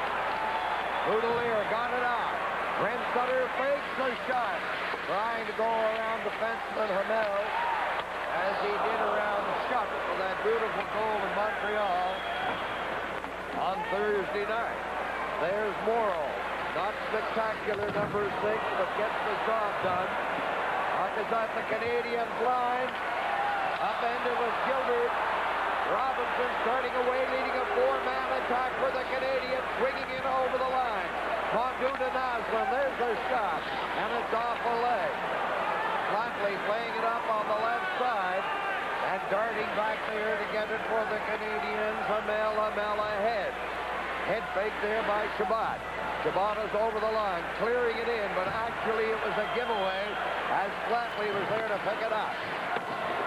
11 minutes and 59 seconds the time left in the second period. Into the corner area. They might get a whistle here. Let's see. Yes, they do.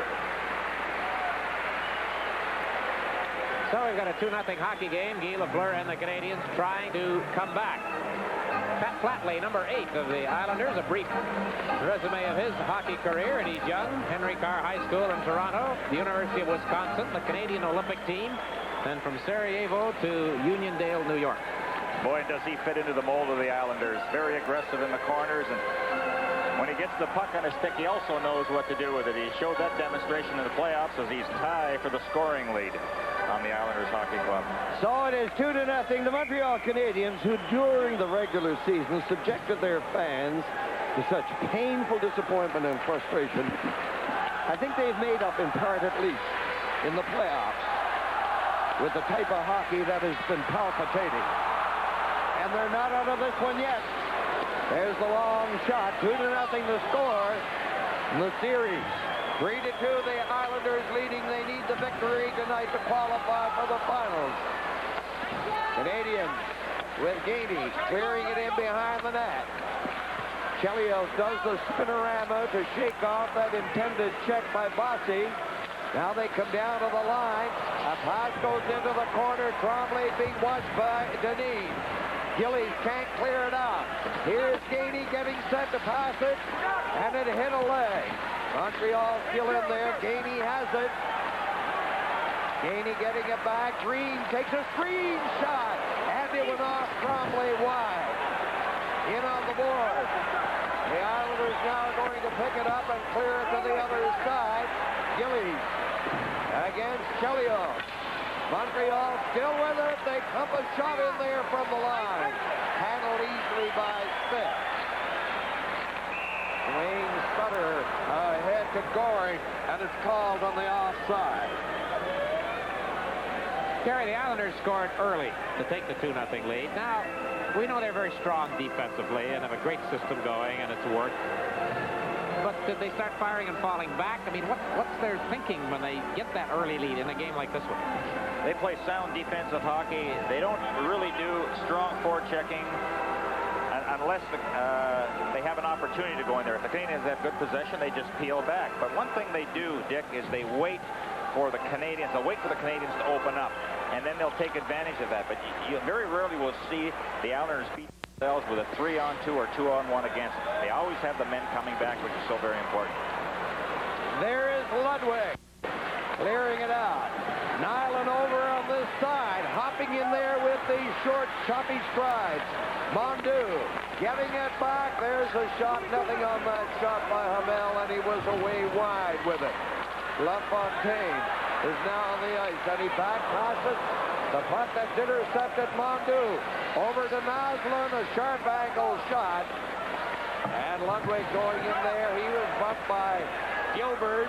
Naslund coming to the other side, took a swipe at it, and it hopped over the glass off Morrow.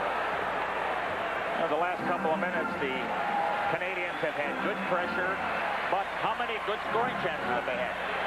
We mentioned that Dave Newell, just after coming back after being patched up with the hand injury, there's an accident waiting to happen out there today. Boy, poor Dave, he's really been caught in the middle of it.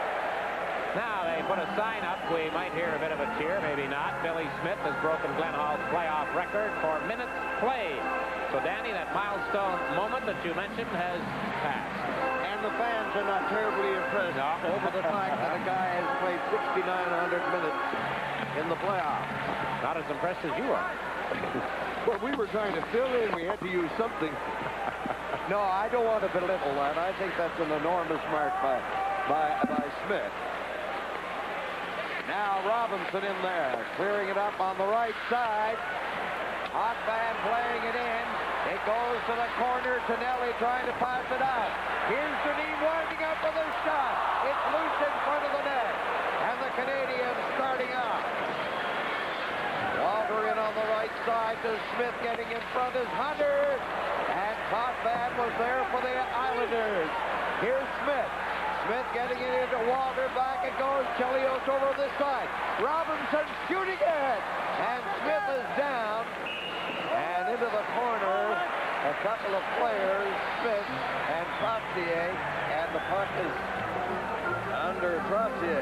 Well, I'll tell you, Billy Smith was down, Gary. I don't think he knew where the puck was on that, because he looked one way and then the other. I don't think it ever really made the net.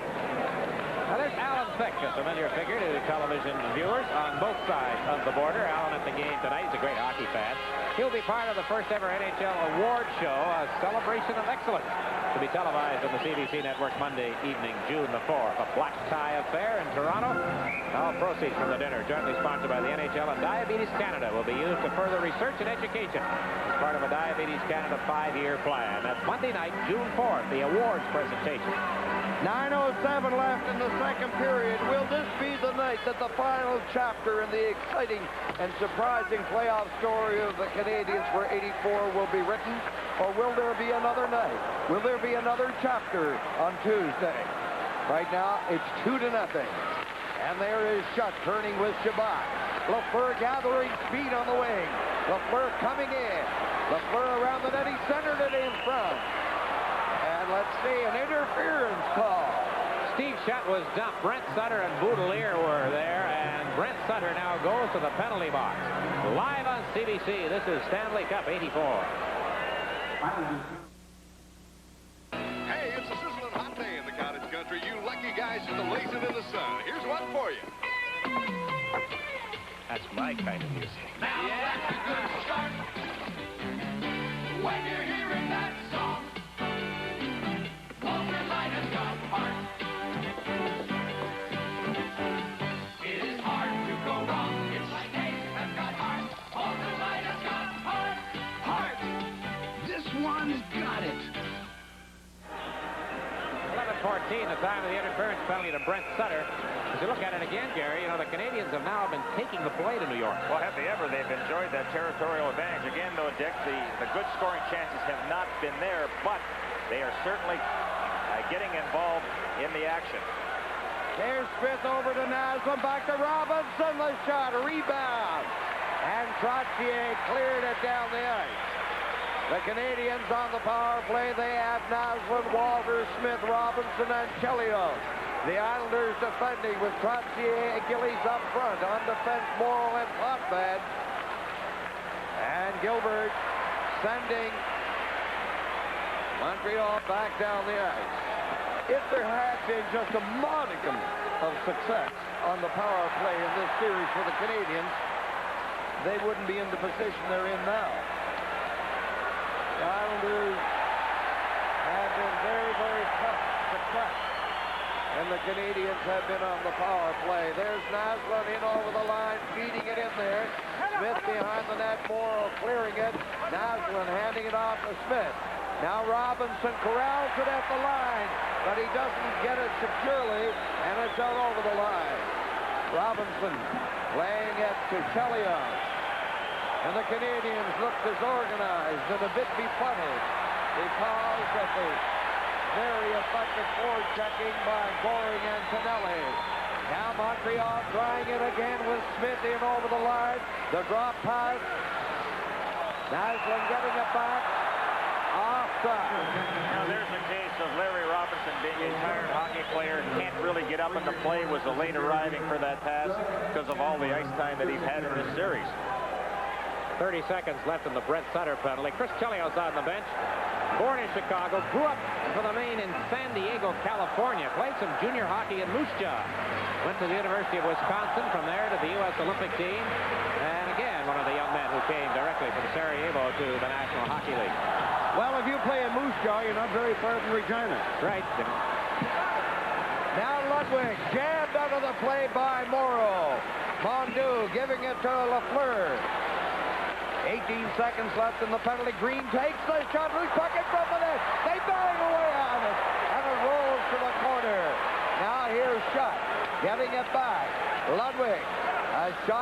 into shut behind the net. Lafleur trying to get it away from Janssen. And Morrow has it. And Brent Sutter is under the penalty box.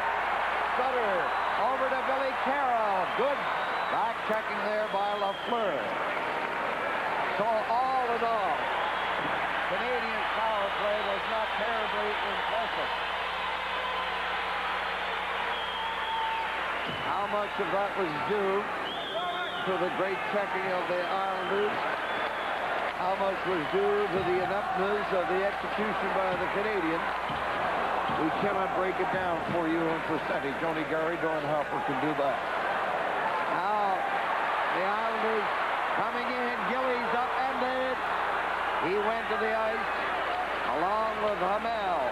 Montreal, good pass by Tremblay over to Gainey. Gainey going in, takes the shot. Low and wide. Down the ice, Hamel is after it. And that is going to be icing against New York. Now while we have this opportunity, we at Hockey Night in Canada would like to give a get well to Doug Gowan in Vancouver, who is recuperating at the time. We get back soon, Doug, and enjoy tonight's hockey game. Well, Steve Petty in the nets for the Canadiens has now seen his team go 0 for 14 on the power play. Through their last 14 attempts, the Canadiens have been blanked by the Islanders, and that is frustrating. Danny, you just mentioned about power play and penalty killing, your specialty teams, how important that is to winning and losing of hockey games. Well, you know, when the Islanders get an early lead, almost invariably, what ensues is not electrifying in the way of hockey, because they check, check, check. That's the way to do it to win, but it's not the type of hockey that's going to pull you out of your seats in the rink or get you sitting on top of the television set.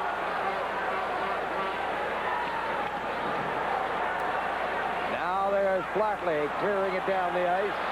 So we're getting into that area where we're going to have icings. That's the second consecutive one called against the Islanders. 5:27 the time left in the second period. 2-0. The Islanders over the Canadiens.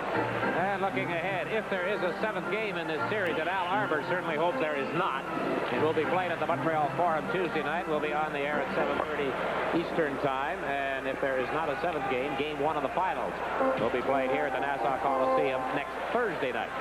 And, of course, Hockey Night in Canada will cover the entire Stanley Cup final round. Canadiens with the defense of Green and Chelios. They're in over the Islanders' line. And the Islanders knock it back from the faceoff. Chelios. A pass at center, broken up by Flatley. He fell, but he got the pass away to Gilbert.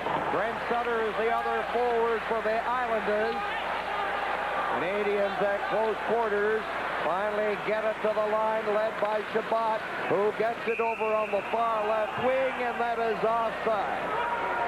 You know, when hockey teams draft, it's one thing to draft good, outstanding young players, but I think, Gary, when you're an established team like the Islanders have become, you also like to draft people that will fit into your mold, and Greg Gilbert certainly seems to be one. He had the 2 goals and the big win here earlier on in the series. Good young hockey player to the Toronto Marlies. The list goes on, doesn't it? Yeah, it seems that every player that the Islanders put on the ice can do the job. And, you know, that's one thing about the character of players. You know, when you're not sitting out, I guess the thing to do would be to pout. But the Islanders, they work hard in practice, and when the time comes to perform, they do exactly that. When you know you're going to have a Stanley Cup check of a substantial nature in May, it's not easy to pout. Speaking of pouting, Mark Hunter and Clark Gillies weren't too happy with each other. Now, hang on. Hunter has to be grabbed by linesman Stickle as he tried to get back at Gillies. But they now head to the penalty boxes. So with 4:50 left in the second period, the teams will be playing 5-a-side.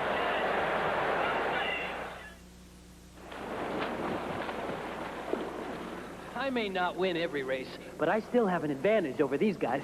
I use the Gillette Atra. They don't. It has the advantage of a pivoting head. Atra is better than twin-blade razors that don't pivot. See? They don't always stay on my beard, but my Atra pivots to keep both blades on my beard longer. so I get a better shave. Close, comfortable. Get the Gillette Atra and get the Atra advantage. Hey, everyone can use a little advantage.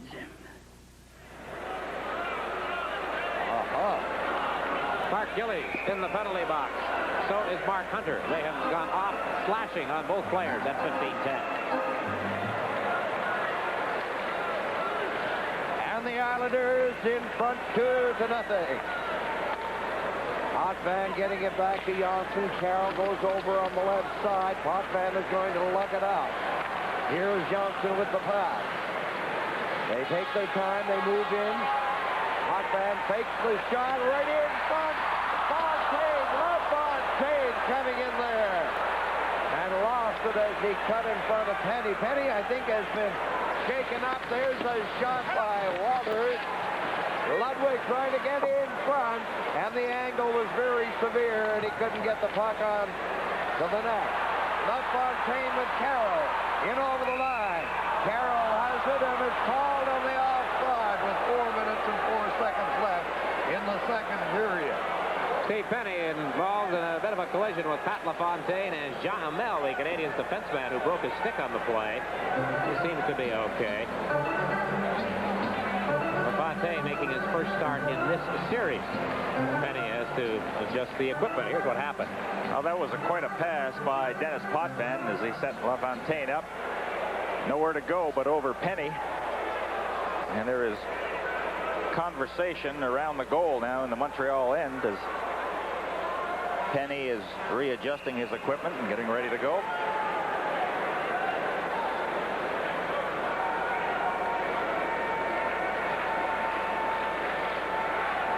Now we get a discussion between Brian Trottier and Dave Newell. The line, the whistle was blown originally on the offside call on the 2-on-2 break. With LaFontaine and what Trottier is arguing about. 1:14 remain on the penalties. Gillies and Hunter are in the box. And that area for the face-off right there, you're looking at the penalty box and Gillies, but we get out there on the ice now. That's just outside the Canadiens line. Here's Morrow waiting and slides a pass up on the right side to Trottier. Trottier is knocked into the boards by Green. Green trying to work from the corner area. Robinson has it. We're down to 3 minutes and 42 seconds left in this, the second period. Robinson coming out. In on the left side to Naslund. There's the shot. Off his glove. Boudelier taking over for the Islanders. It's been a rather quiet and methodically played game so far. 2-0, the Islanders. A pass on the other side. Here's Bossy. Laying it back to Morrow. The Islanders just passing it back and forth. There are 18 seconds left in the penalty. To Hunter and Gillies. Not much happening right here. As a matter of fact, nothing. Now Boudelier. Ahead to Trottier. Over the line to Bossy. Back and goes to Boudelier. Going in. And an enormous save there by Pane. And Robinson cleared the rebound. Hunter out of the penalty box. Robinson in over the line. Here's Robinson. Getting set to pass it maybe to Lafleur, who goes into the corner after it. Lafleur's attempted pass to get it in front, but off Gillies. Robinson back in for Lafleur. Here's Gainey. Naslund is getting in front. Gainey to Naslund. Naslund still with it. Lafleur was covered, and Morrow takes over for the Islanders. Morrow with Sutter and Trottier. They clear it in there, and then the Islanders making changes while the play goes on, and Chuck gathering speed. He hits the line and drop pass to Chelios. Good move by Chelios. He shot it in there. Another shot. And Chelios had an outstanding scoring opportunity after making that very elusive move to his right. Here's Shutt. Back to the line to Chelios. Chelios flicked it in there over the top of the net. Here's Lafleur. Lafleur dropping it to Smith. Smith trying to center it again. Potvin. Lafleur couldn't come up with it, and Sutter just got rid of it, and the Islanders are going to be called for icing again. And the face-off back in New York territory, 1:28 left in the second period. Well, I'll tell you, the Islanders aren't out of the woods yet in this one. The Canadiens bench is really alive. All the players through that last stretch around the Islanders net on their feet, hollering, yelling. And it's still just a 2-0 hockey game. And, Gary, it's been that way for quite a while. Dick, the Canadiens can't be criticized for not working because they certainly are working the corners, pounding into the Islanders at every opportunity.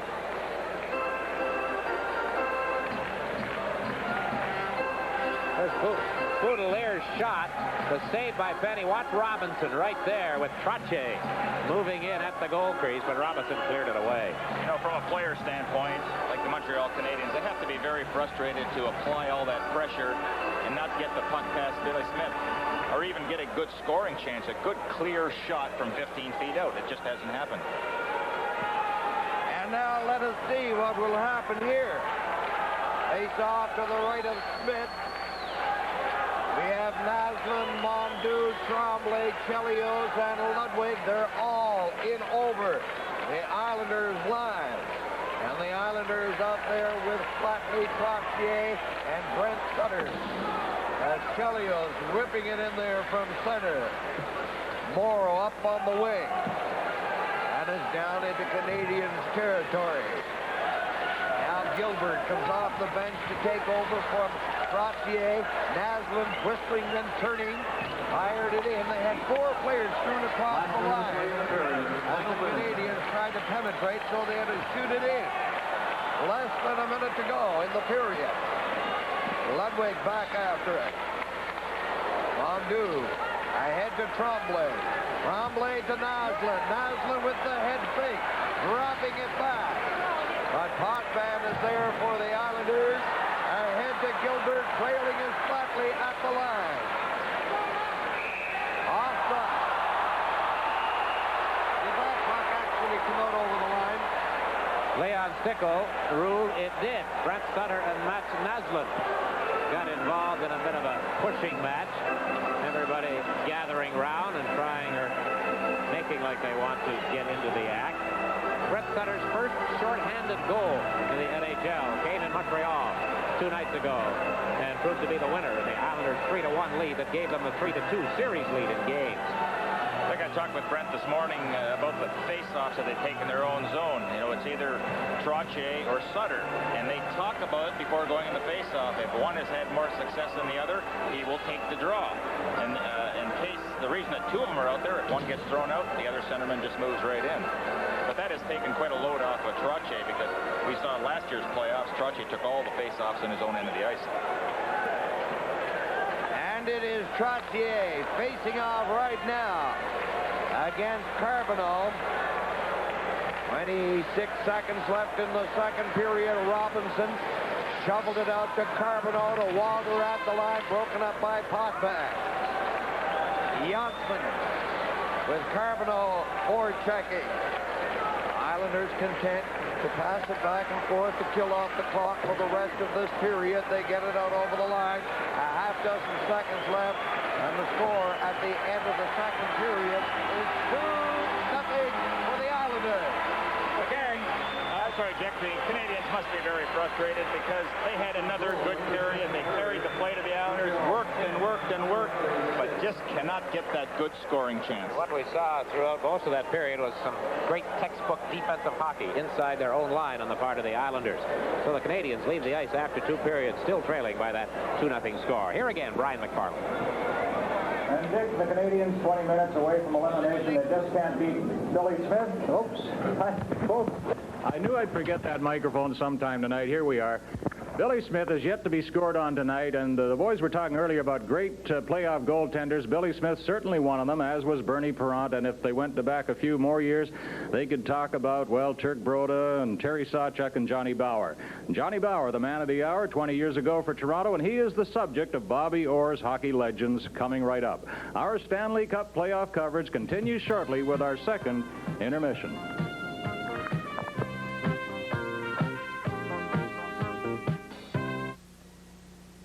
Oh, have you heard the news? About Ontario's twice as fun bonus draw is back. Oh, wonderful! You're going, you're moving, you got to keep moving. Can't hold you back, you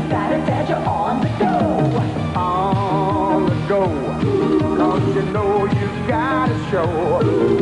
You keep it moving, keep it grooving, you just can't take it slow.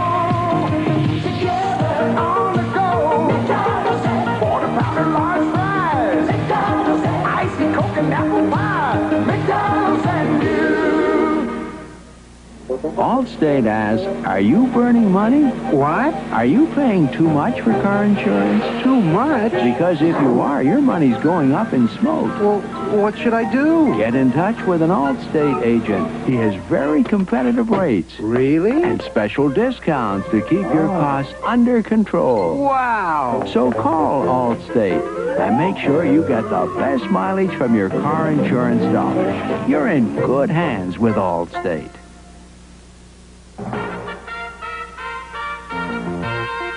CBC News with Peter Mansbridge. Here are tonight's top stories. A shooting incident involving Pope John Paul in Seoul, South Korea. The Pope was not hurt. There are conflicting reports about what really happened. A man fired 3 shots at point-blank range, but they may have come from a toy gun. El Salvador elects a president tomorrow. The election is between Roberto D'Aubuisson, the right-wing candidate, and Christian Democrat Jose Napoleon Duarte. There was fighting today between the army and guerrilla units, and eastern El Salvador was blacked out after guerrillas blew up power lines. And 3 bus crashes in Europe. A bus carrying British tourists blew a tire and went off a bridge in Majorca. 9 people died. In Spain, a bus full of soccer fans crashed, killing 7. And in Perpignan, France, 6 people died when their bus hit a truck. Those stories and more later tonight on The National. Now back to Hockey Night in Canada. The man was an NHL rookie at an age when many players were retiring. Johnny Bower talks about those years with Bobby Orr. There's some great Andy Bathgate. There's some great hockey players there. In fact, I didn't like to face any of them, tell you the truth, Bob. Bobby Orr and the Hockey Legends. Brought to you by Planters Nuts, the legend of quality and freshness. From Jamaica, the legend of Johnny Bower. Met a lot of legends in my time, but few as well known as this fella snacking sweepstakes. 500 Victoriaville sticks, 100 pairs of Bauer skates, and 5 Mercury Topaz cars, yours for the winning. Just pick up this entry form wherever you buy planters. Victoriaville, Bauer, Mercury, planters. Heck, we're all legends around here. Hey, that's Bobby. Bobby? Yeah, Bobby O. Oh. Father encouraged you to play hockey? Well, he did later on, but I can recall when I was playing junior hockey, Bob, that when I came back home, I had about 16 stitches in my face, and he wanted to know what happened, so I told him I got clipped by a stick, and he says, that's it. He says, you know how dangerous the sport is? He says, I think you should quit and continue on going to school. But he knew that my heart was in the game, and he more or less continued on. He says, all right, he says, if you improve on your schooling, he says, you can continue on playing hockey. So I says, great. So things worked out pretty good for me. How did you manage to join the service at 18, spend 4 years in the Army, and come back and yet play another year junior? Actually, I told a little white lie to get in the Army, and most of my buddies were already signed, and they were way ahead of me. But when I was overseas, I came back. I still had another year of junior hockey to play. I was 16 then. Finally, you finish junior hockey, you go to Cleveland, and they're not impressed with your equipment. No, I came in with a pair of tube skates, and they asked me if this is the skates I was playing with, and I said yes, and he told me that I'd have to go on with you're in the big leagues now, more or less, you'll have to start using a pair of regular goal skates. It took me quite a while to get used to them, but I did. What seemed like a lifetime in Cleveland. Then the China Wall had an excellent season in New York with the Rangers, but then back to the minors. Finally to be drafted by the Toronto Maple Leafs in 1958. At the age of 33, the Toronto Maple Leafs draft you. Did you think you had had enough seasoning by then? Well, I certainly did. I spent a lot of time there. There's no doubt about that. And I still had hopes of making the National Hockey League. There's no doubt about that. And I was very fortunate to get drafted by the Toronto Maple Leafs, and they were rebuilding their hockey club. I couldn't understand why they wanted me at first at the age of 33. But they had some youngsters there. They had some very fine hockey players, and fellows like Bobby Baugh, Carl Brewer, and Alan Stanley, and Timmy Horton. And, we went on to win the Stanley Cup that year. Winner of 2 Vezina trophies and an all-star selection, Always a team man, Bauer was the first ever goaltender to insist his goaltending partner share the Vezina Trophy with him. Punch Imlock, a great hockey man, but very tough. And I know you had great respect for him. I do have a lot of respect for Punch, and he gave me an opportunity to stay with the hockey club, and he was a chap that more or less believed in discipline. He was an Army man. He came back and he told us that you play the way I want you to play and things will go well and we'll win a few cups, and we did. But he was very, very strict. Our practices were very, very tough. They were like hockey games, or we concentrated more on defensive hockey at that time. But he was a very fine coach, and I have a respect for him. A great team. The man with the fedora behind the bench and the king of the poke check in goal. 4 Stanley Cups along the way. But finally, after 12 NHL years, age and failing eyesight caught up with Johnny Bauer.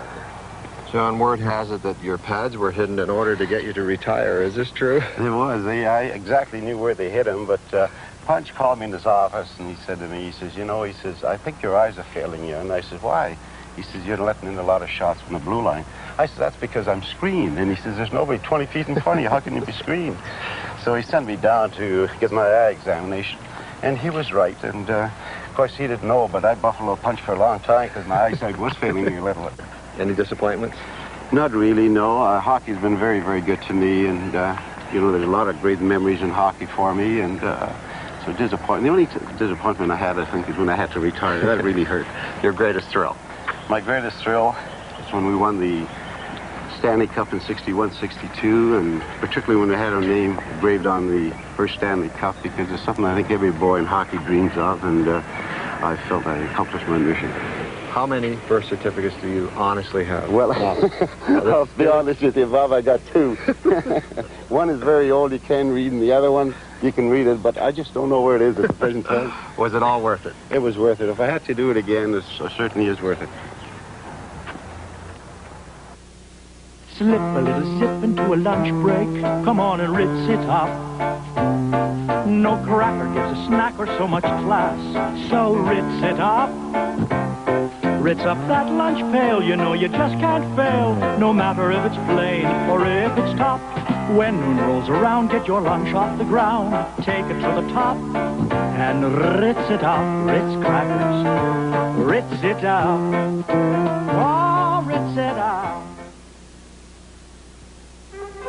Bobby Orr and the Hockey Legends was brought to you by Planters Nuts, the legend of quality and freshness. Would you believe that 14 guys off stage just whispered, don't forget the microphone? True story, folks. Replay is coming up next in our second intermission.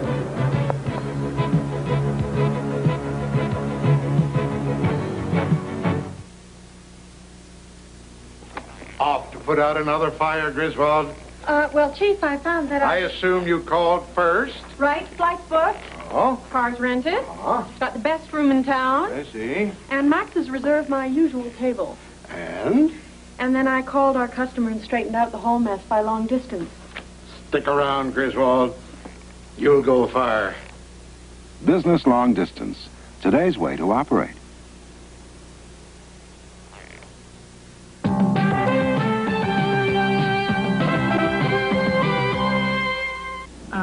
I want a car that handles well. I want to be able to do what I want, when I want. You can't just combine front-wheel drive and a new independent rear suspension and know how it's going to feel to drive. You plan, then you drive, and you make changes, and you drive again until it works. That's how we got to Topaz. Put Topaz to the test yourself. Take a test drive today. Mercury Topaz. Driving is believing. As time goes by, Canada's weather can prey on your house and your house paint. The sun fades it. The heat peels it. The cold cracks it. The wetness rots it. Your defense? Canadian Tire paints. Now formulated to help stop the effects of Canada's weather. So the next time you paint, remember Canadian Tire's full line of indoor and outdoor paints. Because only the strong survive.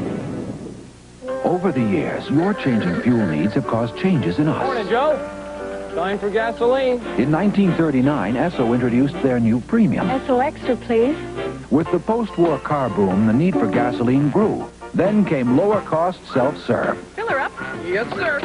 Unleaded gasoline. Premium unleaded, please. Diesel. And down the road, propane and future fuels. Anticipating your needs makes us better. You make us better, you do. Exo. Play the provincial, it's fabulous fun. Thousand surprises every week to be won. Our $5 chicken and it's good for 5 strong. Friday could be your day, good that could go your way. Play the provincial, cause we play provincial, yes sir. 500,000 is the weekly grand prize. Instant prizes up to 5 grand in size. For when you need a ticket, better get one today. For the provincial lottery. Be sure to join Wayne Gretzky, Rod Langway, and the others nominated for NHL Awards in a television spectacular. NHL Awards Night, Monday, June 4th at 8 on CBC Television. Stanley Cup Replay is brought to you by Apple Computers and authorized Apple dealers throughout Canada. The New York Islanders opened the scoring in tonight's game on a goal that wasn't officially a power play goal, but came as the result of a power play attack. It was scored just 1 second after Craig Ludwig's penalty ended, and it was also scored as the result of this kind of hard work. In deep in Canadiens territory, Steve Pane is down. Clark Gillies puts the puck up, and the Islanders have a 1-0 lead at 4:51. And then a Canadiens giveaway made it 2-0 when Bobby Smith was stripped of the puck outside the Montreal line by Mike Bossy, who uses Jean Hamel as a screen and beats Pane with a typical Mike Bossy shot into the top corner over the glove side. 2-0 New York. That's been it from a scoring standpoint through 2 periods of play. Stanley Cup Replay is brought to you by Apple Computers and authorized Apple dealers throughout Canada. Introducing Macintosh. It does all the things you'd expect a business computer to do. It does a lot of things you wouldn't expect a business computer to do. And it does some things no other business computer has ever done before. Of course, to do all this, you will have to learn to do this. Macintosh from Apple. Homemade rhythm is in my shoes. No use sitting there and singing the blues. So be my guest, you got nothing to lose. Won't you let me take you on a sea cruise? Hoo-wee, hoo-wee, baby, hoo-wee, hoo-wee, baby, hoo-wee, hoo-wee, baby. Won't you let me take you on a sea cruise? I feel like jumping, baby, won't you join me, please? I said, oh, darling, can't you see I'm on bending knee? I got to get the moving, baby, I ain't lying. My heart is beating rhythm and it's right on time. So be my guest, you got nothing to lose. Won't you let me take you on a sea cruise? Molson Canadian. Taste that'll stop you cold. Ooh-wee, baby, ooh-wee, ooh-wee, ooh-wee, baby. Won't you let me take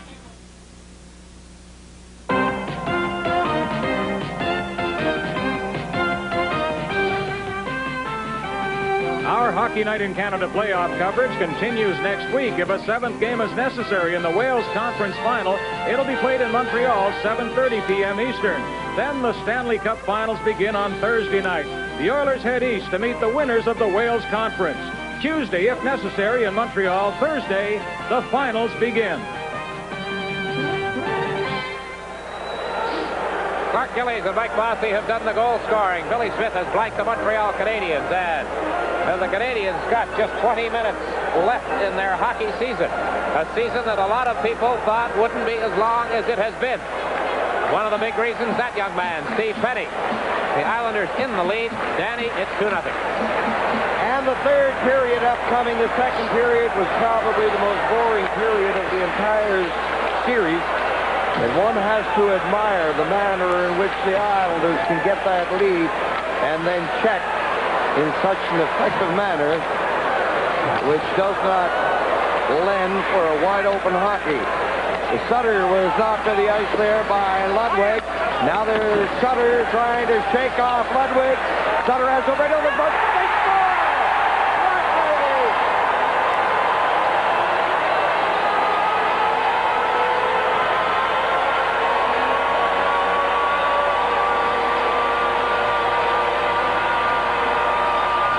Right.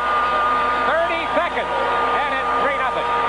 Well, look, if you talk about winning the one-on-one battle, well, Sutter gets away from Ludwig behind the net, and you'll see Flatley in the slot. Now, keep an eye on him. Nobody around him, nobody around him.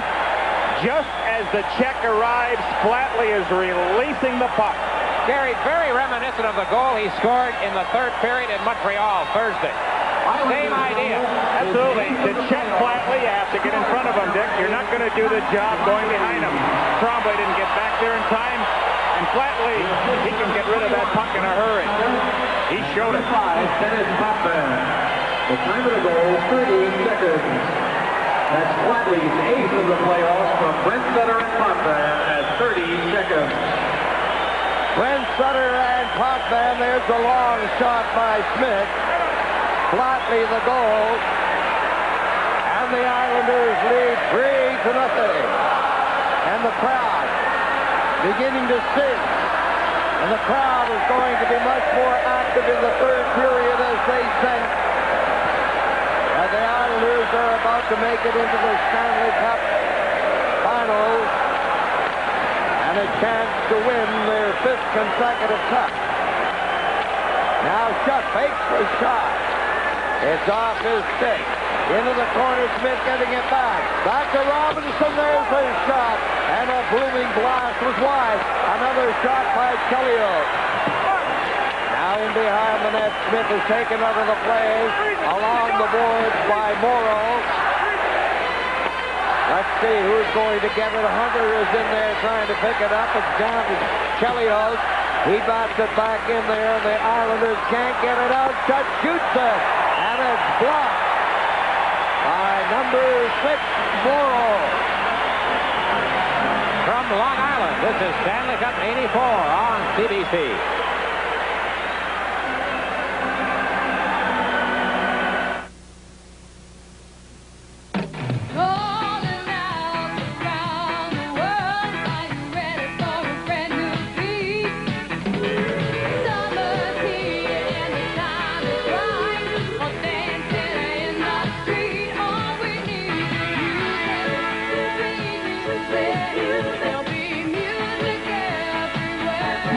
Canadian. Taste that'll stop you cold.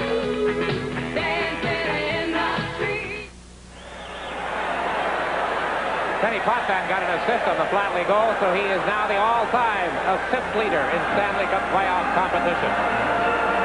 As they line up for the face-off in Islanders territory, Canadiens, everybody out. There's Potvin being chased by Tremblay. In behind the net. Deneen up on the right side, and it went off Flatley's stick. He's staying with it. He lugs it in over the line, and then Hamel gets it and knocks it back into the center ice area. The Islanders relentless in their pressure on the Canadiens now. With a 3-0 goal, they'll probably be less conservative. They'll go more wide open offensively. Bossy shooting a hard shot. And Pane blocked back. So the Islanders moving up, staying on top of the Canadiens, but the Canadiens get it over the line. Tremblay to Mondu with Naslund. Naslund has it. There's the shot. The rebound. The second from the net. And a marvelous maneuver. They score! Billy Smith had pulled off a marvelous save before that. Goal by the Canadiens. And the red, white, and blue, they just keep battling back, and it's like a sigh of relief. We finally got one by Smith. Now watch this good save coming up as Smith slides and able to keep that puck out. Now Naslund from the board. I don't know if that changed direction. I think Tremblay reached out. He's covered by Potvin in front. I guess that serves the same purpose as getting in front by changing the direction of the puck. And you see the excitement in Tremblay. We're within 2. And now let us see what that goal will do for the Canadiens. It's 3-1. Lafleur getting it back to Ludwig. He takes a look. Here's the announcement. Scored by number 14, Mario Tremblay. The assist to number 26, Matt Naslund. The time of the goal, 2:47. That's Tremblay's sixth of the playoffs from Naslund at 2:47. 2:47, Tremblay from Naslund. And Chelios takes a look. There's a neat pass. Shabbat clearing it ahead. Lafleur racing in there against Morrow. No icing because of the great effort by Lafleur. Now the Canadiens cutting in front. They back away and Lafleur had his shot go off Morrow's stick. And it's more wide open in this period than it was in the second. 3-1 for the Islanders. And there's a whistle finally for the offside. Tonight's game is coming to you from Long Island.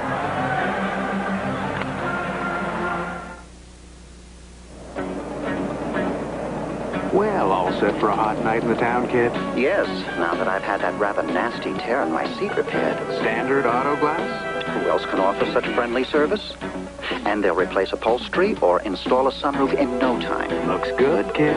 Yes, Standard guarantees it every single job in writing. Hey, what more could you ask for? Well, you could fix me up with a nice little European model. Too fast for you, kid. Very funny.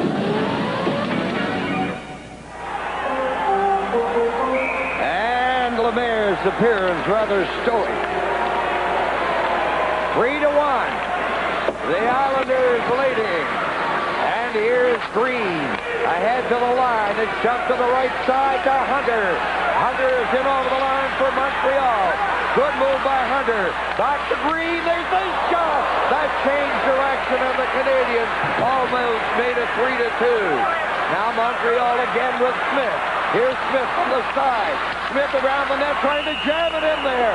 And a penalty coming up against the Islanders. This could be a big break for the Canadiens. Stanley Cup 84 resumes in just a moment.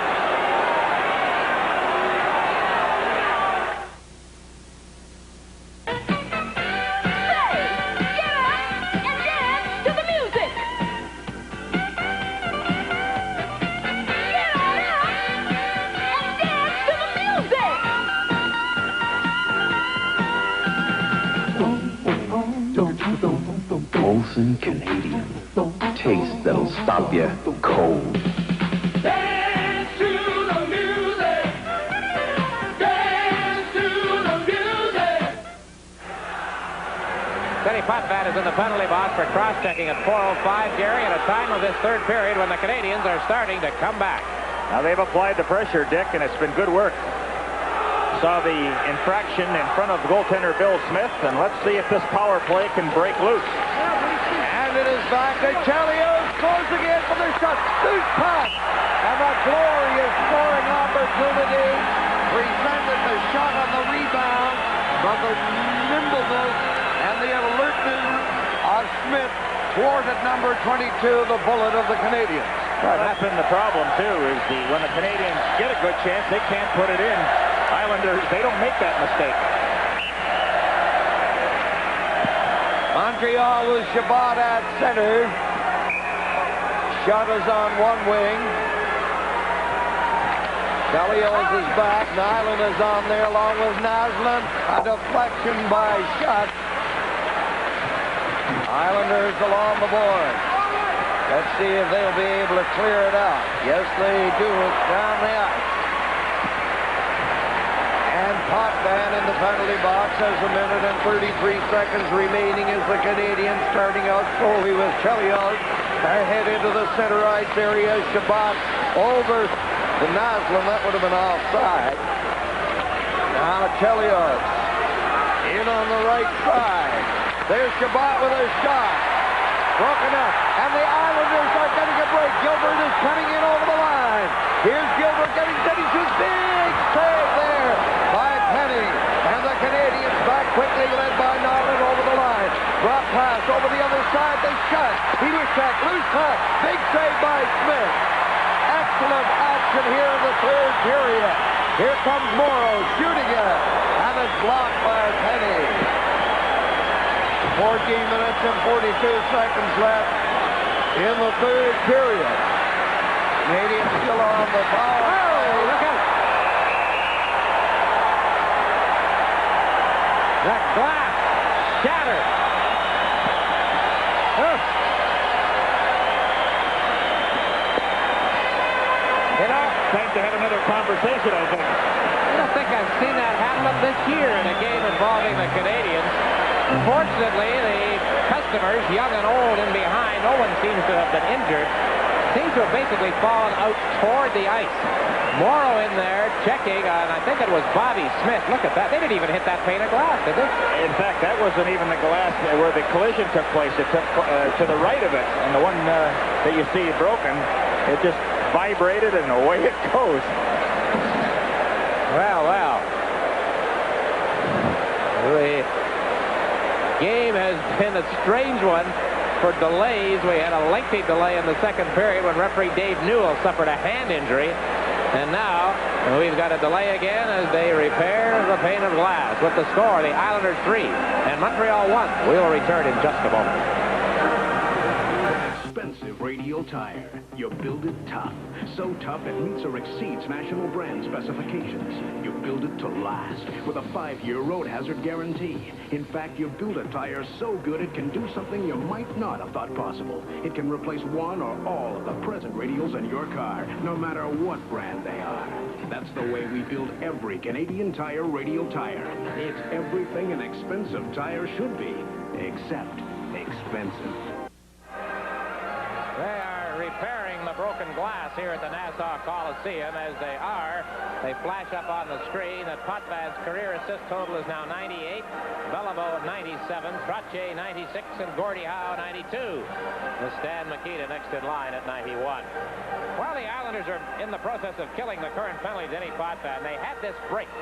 Gilbert had to swing just a bit wide, Gary, and it cost him an angle, perhaps. Well, Chelios had the good angle on it. I thought maybe Janssen would have tried to just get in front of Chelios and impeded him from going after Gilbert, because had that scoring chance resulted in a goal, that might have been it as far as the Islanders are concerned. Yeah, here comes that hit again. I don't think so. I think, see, it's that one next to it. Isn't that strange? Boy, oh boy. There was Ken Morrow checking on Bobby Smith when all of this happened. I have something interesting, Dick. I was watching the warm-up, and a few of the Islander fans were needling me. I had gone on record before the series started saying the Islanders would win this series. After the second game, I remember Danny and I were talking. He said, I don't think the Islanders can win 4 of the next 5. And I agreed. Well, somebody heard that remark, and they were really needling down there and said, well, what do you think of the Islanders now? Okay, so with 38 seconds left in his penalty, Dennis Potvin sits this one out in the box. Let's rejoin Brian McFarland in our studio. Well, Dick, before this night's over, we're going to get everybody in civvies on our telecast. Bill Root of the Montreal Canadiens is with us now. Did you see what happened down there behind that net? Yeah, well, it looks like a pretty solid check there, and knocked the glass out, so it's going to be a while to replace it. I was just thinking when it happened, it's pretty much the same place where Gainey was taken in by Trottier, and maybe he loosened it then, but I wanted to ask you about the reaction to the Trottier check on Gainey in Montreal. It was certainly one of the hardest checks of the playoffs, and he deserved the 5-minute penalty and maybe a little bit more, but what was the reaction generally throughout the city? Yeah, definitely. Well, I think he deserved the penalty he got. It was a very good assessment by the referee, and you know, very quick. He came up with the right decision, I thought, but I don't think that people expect Brian Trottier to do that kind of thing, and it's been said through the media, the Montreal media specifically, that he's been doing that a lot lately, the last couple years, and I think from my standpoint it was kind of a cheap shot. I don't think Bob Gainey was expecting it. He was a little bit off the board, say a couple feet. I think that cost him a bit, but when he got hit, and he could have been seriously injured as it was. Fortunately for us, he wasn't, you know, that badly hurt, but it's the kind of thing you don't expect from Brian Trottier. He's too good a hockey player. I agree with you. you totally, and I also have to add that had Gainey not been wearing a helmet, you shudder to think what might have happened. It's a great commercial for hockey helmets. Oh, yes, definitely. If he hadn't had the helmet on, he might have had a concussion or even more serious after effects after he was hit. But as it was, he was still cut for 20 stitches, I believe, and, you know, fortunately for him, you know, he's able to play now. Bill, what do you fellas do when you're at a visitor's rink like this? I know you're out in the corridor there somewhere, you and Rick and the rest of the fellas. Do you all huddle together? Do you split up? How do you watch a game like this? Oh, no. For the most part, we're trying to find a spot that we can, you know, a pretty good vantage point that we can see the game from. You know, other than the CBC room that we're in right now, there isn't too many spots available because the rink's sold out, and it's pretty difficult for us to get a good seat. But, you know... They're hoping, of course, they can score a shorthanded goal. Coming in is Bossy, shot, rebound. Cleared, not out. Here's Johnson over on this side to Boudelier. He cleared it in on the board.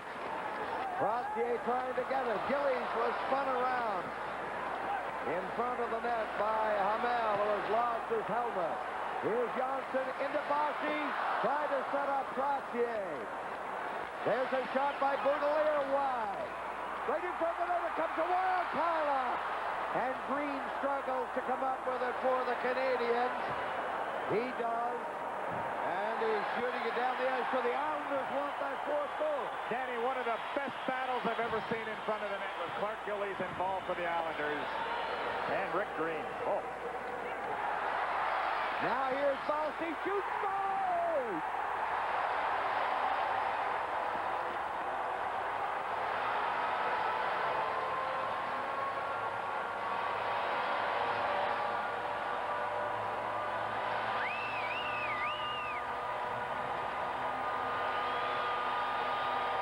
If you were Red Auerbach of the Boston Celtics, you would light up a cigar. But let's watch the sniper, Bossy. Well, Pane seemed to get a bit of it. I guess, Gary, if you want one player to be in that position at that particular time, it's Mike Bossy. 19 seconds left in the series. Nyland with a major to end the season for him. They're singing the 6, 5, 4, 3, 2, 1. It's all over. And the Islanders win 4 in a row to take the Canadiens in 6 games. Congratulations to the Islanders, a truly great hockey team. Bravo, Montreal Canadiens, for a very unexpected and exciting playoff day. So Al Arbor remains calm, cool, and collected as he usually is. Not always. Now we get the coaches meeting to shake hands as Billy Smith, who won't shake hands with anybody, leaves the ice. But we had the coaches shaking hands along the boards here on ice level. And now we get the players.